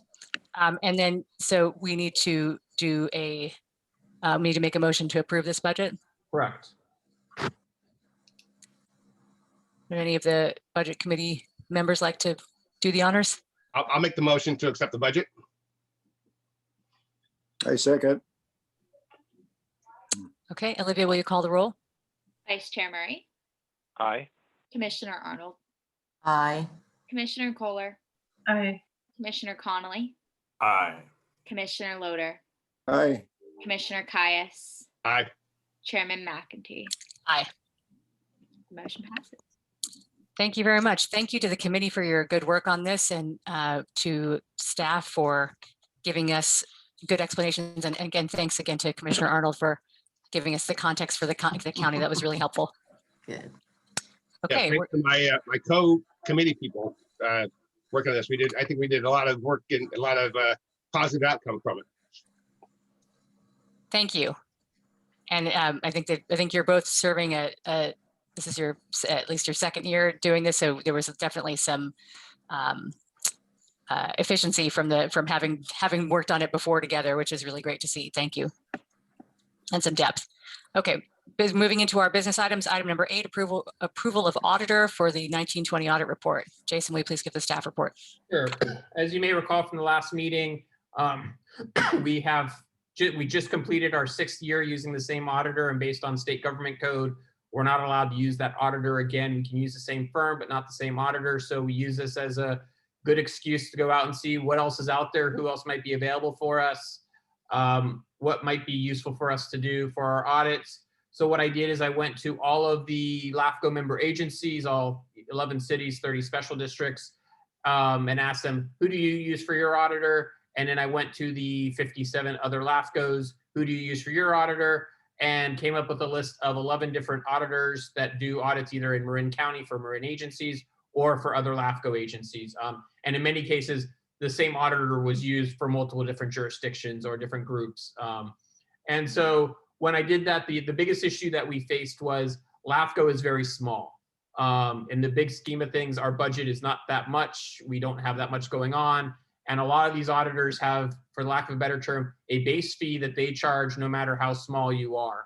And so for several of them, the number knowing this going into it, I just kind of asked the first question, how much would you charge? I showed them, like, on our website, here's where our old audits are, look through them. Tell me, what is your what do you think your base price is going to be for for doing this for us? And as soon as I got back, some of the audit, like some of them was like twice as much as we're paying now. I said, thank you very much. Have a nice day. I didn't really follow through with that one any further because we had several good options, I think, that were all in the lower side of the bracket. The one that I'm recommending to you today is a firm called Davis Farr. They currently do 5 Southern California LAFCOs. They have very good knowledge. They do more LAFCOs than anyone else does. And what occurred was 2 years ago, those 5 LAFCOs went out and did an RFP jointly and said, we want to find a firm that will do all 5 of us, give us your best price because you're going to get all of us together. I got Davis and Farr to agree to let me be a 6th bidder in that process, and they gave me the best price they could, which was, one of the lowest prices that we got. It's actually less than what we currently pay for RJ to do our audits. And the approach that they take, I sat down and talked with them and a couple of the other auditors as well, and just kind of got into the weeds, asked them some questions, just got a feel of who and what they are. And they just seem to be the one that had the best process in place. A lot of the auditors will send you a bunch of questionnaires, and then I end up spending 3 or 4 days of doing nothing but questionnaires. And our bookkeeper ends up spending a day or two of, a few hours of helping me fill in those questionnaires because I don't always know all the answers, and some of it's more her work. Davis Farr actually says, we don't do a bunch of questionnaires. We'll sit down and talk with you for a couple of hours and do like a 2-hour interview with you and get all the information we need that you fill out in those questionnaires. So it just seemed like a much more simple process that they had than what the other ones do. All 5 of the LAFCOs that are using them have already had one audit done by them, and all of them were very happy with the work that got done. So I feel confident that they will do good work for us as well.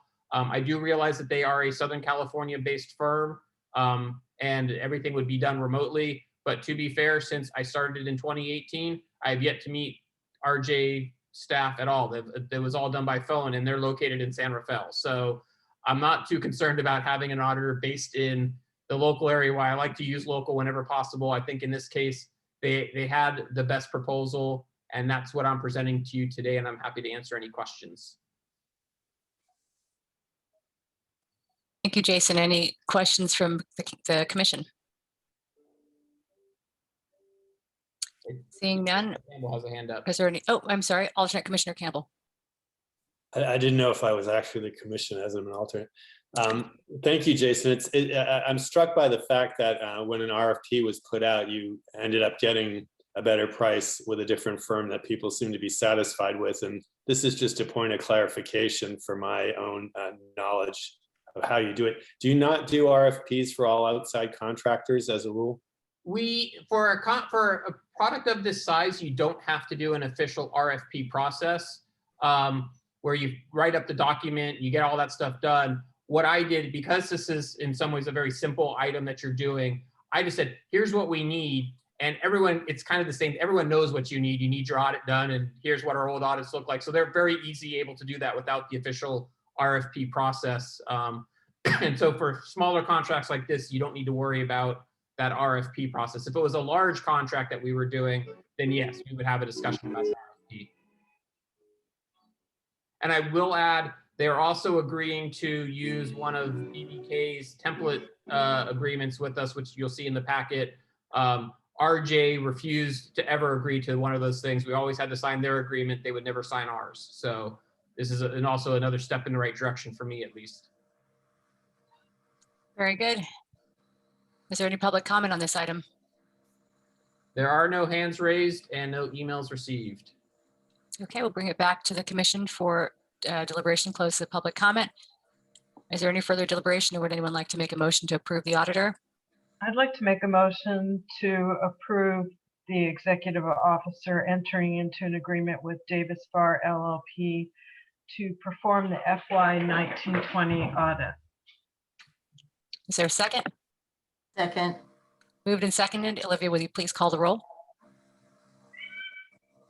Vice Chair Murray, Aye. Commissioner Arnold, Aye. Commissioner Kohler, Aye. Commissioner Connolly, Aye. Commissioner Loader. Oh, we need you to unmute, Larry. Aye. Commissioner Caius, Aye. Chairman McEntee.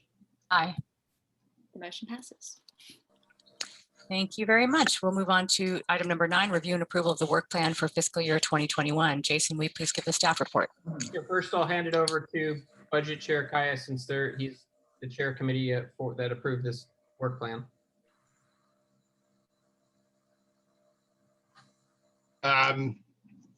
So this is something we didn't do a whole lot of, review of. We looked at it in terms of, practicality, reality, knowing whether it was reasonable to even put some of the things down here.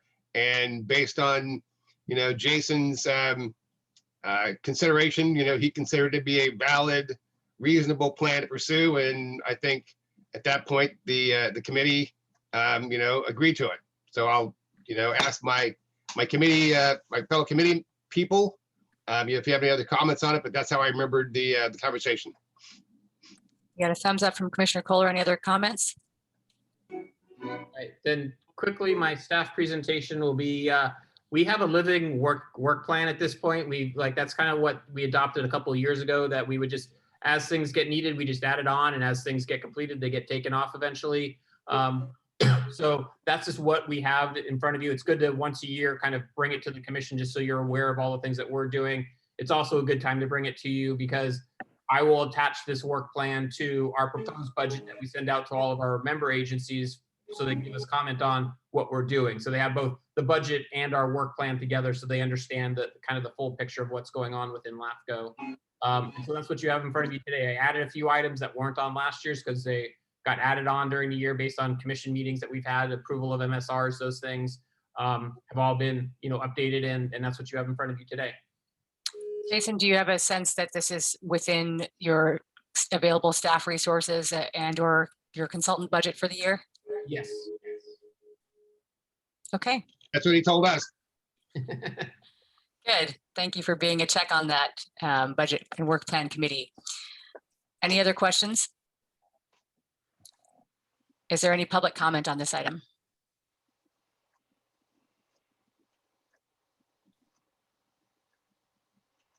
There are no hands raised and no emails received. Okay, we'll close the public comment and bring it back to the commission for deliberation or a motion to approve the work plan. I'll make a motion to approve the work plan. A second. Oh, sorry, Larry Loader, second. Thank you. Olivia, will you please call the roll? Vice Chair Murray, Aye. Commissioner Arnold, Aye. Commissioner Kohler, Aye. Commissioner Connolly, Aye. Commissioner Loader, Aye. Commissioner Caius. Aye. Chairman McEntee. Aye. Motion passes unanimously. Thank you very much. Thank you again to the Budget and Work Plan Committee for your work on this, and thank you to staff for presenting an accurate picture of what you're going to be working on. And I think that that's good. It's a good justification to hand out with the budget for our members. We'll move to item number 10. As we've just voted in a new alternate public member, we will be saying goodbye to alternate Commissioner Chris Skelton. And I have our resolution of commendation to read here. I don't believe Chris was able to be here tonight, but here's the resolution.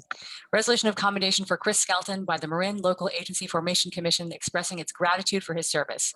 Whereas Chris Skelton served the citizens of Marin County from May 2017 to May 2021 as the alternate public member of the Marin Local Agency Formation Commission. And whereas during his service as alternate public member of this commission, Chris Skelton's dedicated sense of responsibility toward the people of Marin County and the mission of the Marin Local Agency Formation Commission contributed greatly to the effectiveness of this commission. And whereas his ability to take the measure of a public issue from competing points of view and sum up central issues with clarity and plain-spoken analysis, and whereas a member of this commission, Chris Skelton earned the respect of his colleagues, representatives of other public agencies, and the general public due to the keen sense of objectivity, integrity, and humanity with which he discharged his responsibilities. I guess it should be whereas as a member. Whereas his work with the Local Agency Formation Commission has provided the public of Marin County with excellent representation, and whereas his contributions have been thoughtful, intelligent, and offered with excellent judgment. And now therefore be it resolved that the members of this commission wish to express their deep appreciation and sincere thanks for Chris Skelton's service on the Marin Local Agency Formation Commission and lasting contributions to the people of Marin County. Nice. Yes, I just wanted to add, Chris unfortunately had to travel for work tonight, and he was hoping that he would get in and get to his hotel in time for our meeting tonight, but wasn't sure based on travel arrangements if that was going to be possible. So assuming since he hasn't shown up yet, his travel has delayed him in being able to join, so he apologizes for that. Is there any public comment on this item? There are no hands raised and no emails received. So we'll close the public comment. Are any comments from the commissioners? I'd just like to say in my short stint on the commission, I found Commissioner Skelton to have good judgment and really offer sort of wise recommendations. And I think we'll miss him, but looking forward to working with Rich Savell. So I'm sorry he's not able to be here tonight. Vice Chair Murray. Yeah, I appreciate Chris's service, 4 years on the commission. In particular, he served Marin well when we were at a state Cal LAFCO conference. He always had the energy to do things. So he ran for our coastal area for the public member, and he actually competed very well. He came in second to the current person who's from Santa Clara, who served before. So it was almost a fait accompli that she was going to get reappointed.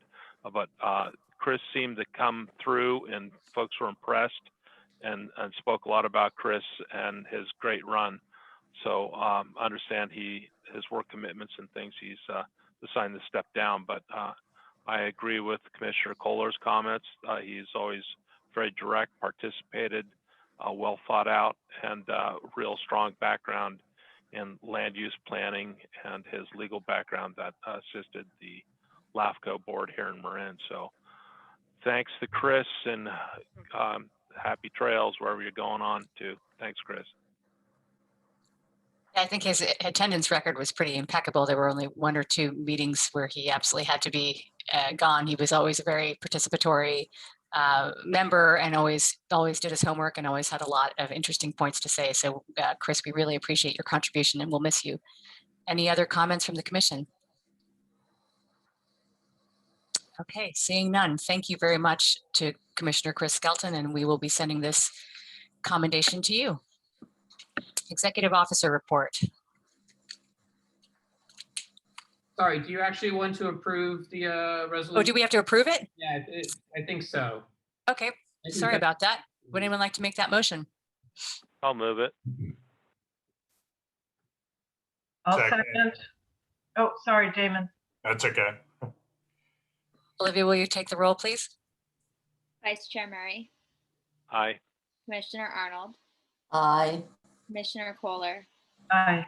Commissioner Connolly, Aye. Commissioner Loader. Oh, we need you to unmute again, Larry. Aye. Commissioner Caius, Aye. Chairman McEntee. Aye. Motion passes. Thank you very much. Thanks for the reminder to do the vote. And now we'll move on to the Executive Officer report. Sure. In front of you tonight are a bunch of items. I'm going to kind of do a rapid speed test through them. If you raise your hand and I'll stop on an item, otherwise I'll just continue to move through them to try and keep our meeting going. And I'm going to apologize if you hear some loud rumbling going on outside. It appears I have a sideshow going on outside of my building right now. So hopefully it doesn't interfere too much with you hearing what's going on, because it's the joys of living at Hunters Point. Yeah, exactly. So our budget update is we are below our spending limits for this time of the year. We should be at about 75%. We are at last count was at 65%. So we're coming in a little under, which isn't completely surprising considering we've had no travel and no conferences to attend, and a few other things that have helped us stay, below our budget. So that's a good thing. The only item that we kind of go above that 75% threshold that's not noted from a previous meeting is the professional services line item. And that's largely due to the completion of our last audit.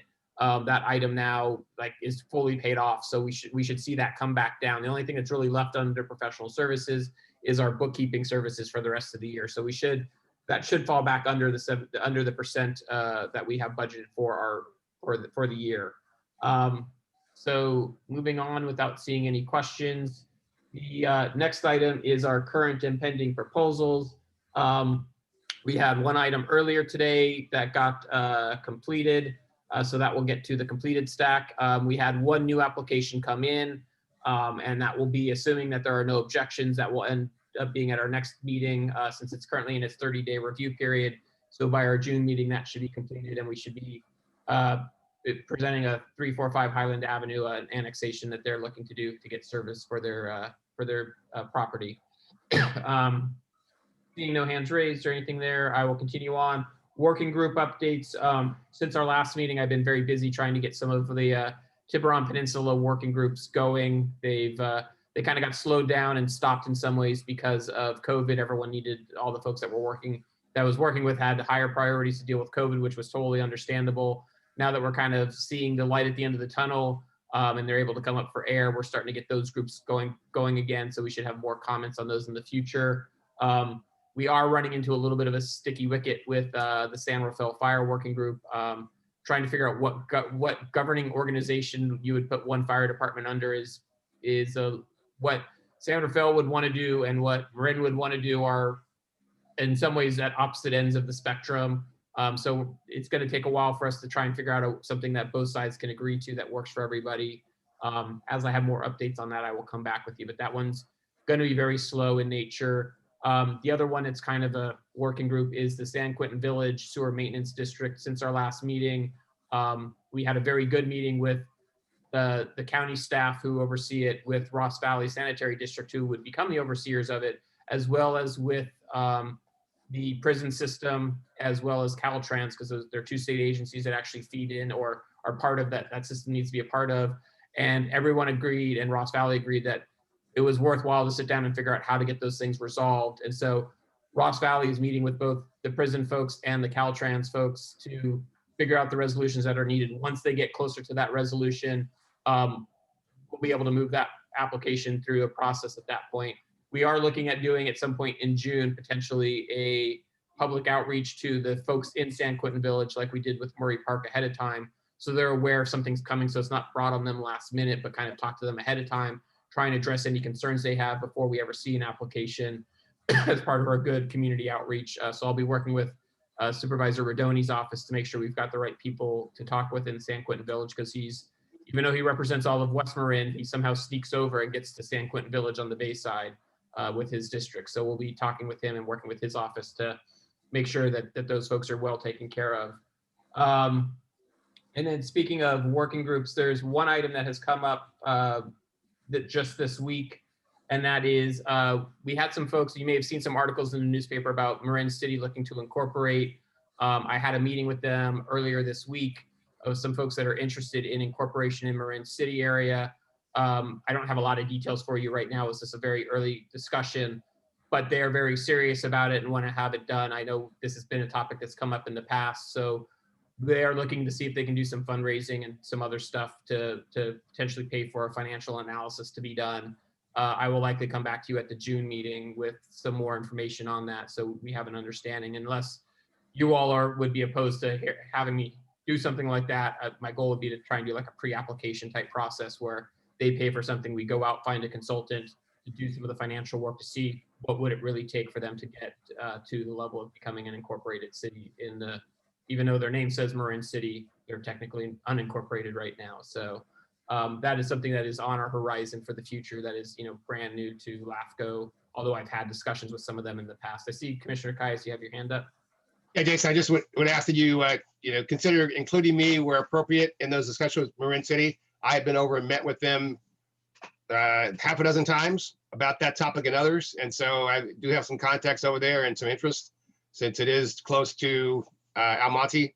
And so, keep me informed if you would. Okay, will do. So that's what I have on the working group updates. Workshop, you will see, I know that we've gotten Commissioner Conley and Commissioner McEntee RSVPing that they're attending the workshop. If anyone else wishes to RSVP, please do so. It's not required, but we would like to know who's attending. So far, I think we received another one earlier today. I think we're now up to 21 people on our list saying yes, they will attend. That does include panelists. But you should have gotten an email from Olivia with the flyer and all the information. So just give her a heads up if you're looking to attend so we can get you onto the distribution list of here's like the link to get into the workshop. I think we have a very good workshop coming our way. I want to thank, I know Commissioner Campbell helped us find one of our commissioners one of the panelists to serve.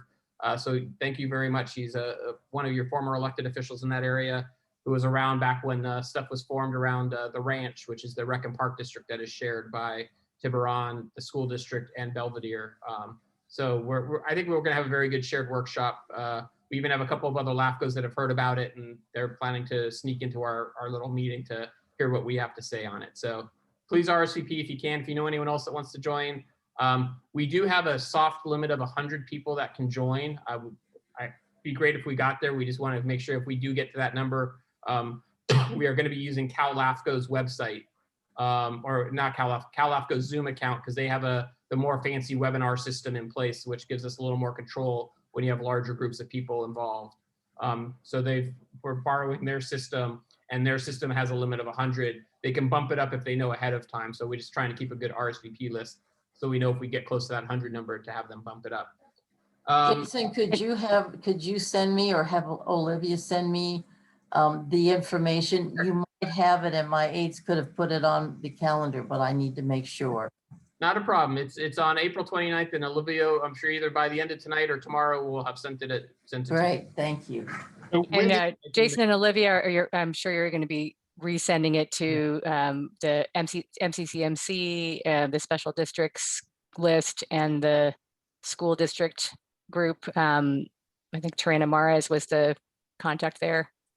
Were you making sure that the school district sent it out? Not to have too long of a discussion about it here, but I don't have their contact stuff. So. Okay, I'll just send that to Olivia, and then she can just send it out with everything else. So Jason, when did the invite for that go out? Because I didn't recall seeing it, and I just did a quick search on workshop, and nothing pops up within the last month.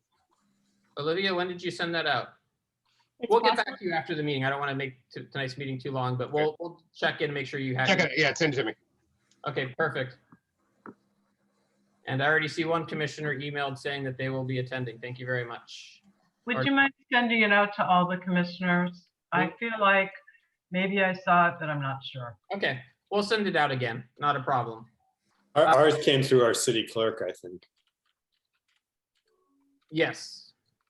That would have been, you should have gotten it as an individual commissioner, but you should have also gotten it from either your city clerk or your general manager or whoever is responsible for distributing stuff to board members as well. All right, and then the last official item on the executive officer's report is special district elections. Craig Murray was reelected to his LAFCO seat from the special districts process. This was the first process where the Marin chapter of the special districts held the process. No one ran against Craig. I guess he did a good enough job that no one wanted to go against his election machine. So he got reappointed automatically as the only person being nominated. So I'm excited and welcome back to for 4 more years, Commissioner Murray. And then two other things just to make note of. At our next meeting, we will be doing an update of the fee schedule. Every 2 years, we're supposed to do our fee schedule update. The budget committee, when they met earlier or last month, approved a process for getting a fee schedule. So once we know all of the staff salaries, which will be occurring between now and the June meeting, I'll know what our staff salaries are and benefits and all the other costs are. We'll be able to plug that into a formula and present to you a fee schedule. So be looking forward to a slightly updated fee schedule at our next meeting. And then finally, I just kind of a big picture question. I don't necessarily need an answer for right this second, but at last year's June meeting, we did review of legal counsel. And one of the things I will note is several of you said you don't have enough experience or enough knowledge to be able to do that review. So I'm kind of curious if we want to do another closed session meeting with legal counsel at our next meeting, or if last year kind of said, hey, we're good, we don't need to do it again, just to save some time off of our commission meeting time slots. So that is all I have to present in my executive officer's report. Okay. Any thoughts on the whether we should do an annual review of legal counsel or whether we want to do that maybe every couple of years? Any thoughts? Personally, think feel every fine with Sashi, you and Jason discussing what you should do and say and providing that feedback to them and having it at that. Okay. That sounds Commissioner good. Cole? Okay. All right. Okay. Any other questions or comments from the commission? Any public comment on this item? There are no hands raised and no emails received. We'll close public comment and we'll end that item unless you've got anything else to add, Jason. That's all I've got. Okay, so at this point, we will need to adjourn to closed session regarding the performance evaluation of our executive officer or his annual evaluation. And commissioners, I think you will have received a link from our commission council. So everybody would leave this meeting, go into that Zoom, and then we'll come back. Okay. Okay.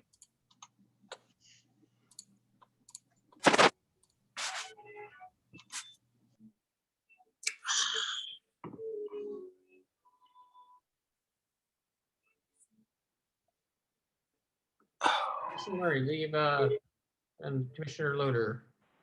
Yes, I'm having trouble Looking here. for the All right, link here. awesome. All right, I guess we can pause recording the Zoom. All right, go ahead, Olivia. Do we need to do roll call to come back in, Mala, or is it just? Yeah, we're fine. Okay. Gavel us back in then, Chair McEntee. Okay. So we will now resume our meeting and return to open session. And I'll turn to our commission council to do the report out from our closed session. Thanks, Chair. The commission gave direction to their negotiators to meet with the executive officer. Thank you very much. Okay, and then we will go to, I'm sorry, do we have to do public comment on the return to open session? We do not. Okay, so then we'll go to commissioner announcements and requests. Are there any from the commission? Okay, seeing none, do we have a motion to adjourn to the next meeting, June 10th, 7 p.m.? So moved. Second. Do you want to call the roll? Let's call the roll. Why not? Okay. Vice Chair Murray, Aye. Commissioner Arnold. Commissioner Arnold. You're You're muted. up, Judy. Say hi. I motion to adjourn, Judy. Judy, you're muted. Aye. Commissioner Kohler, Aye. Commissioner Connolly, Aye. Commissioner Loader. There, we got to have you on mute.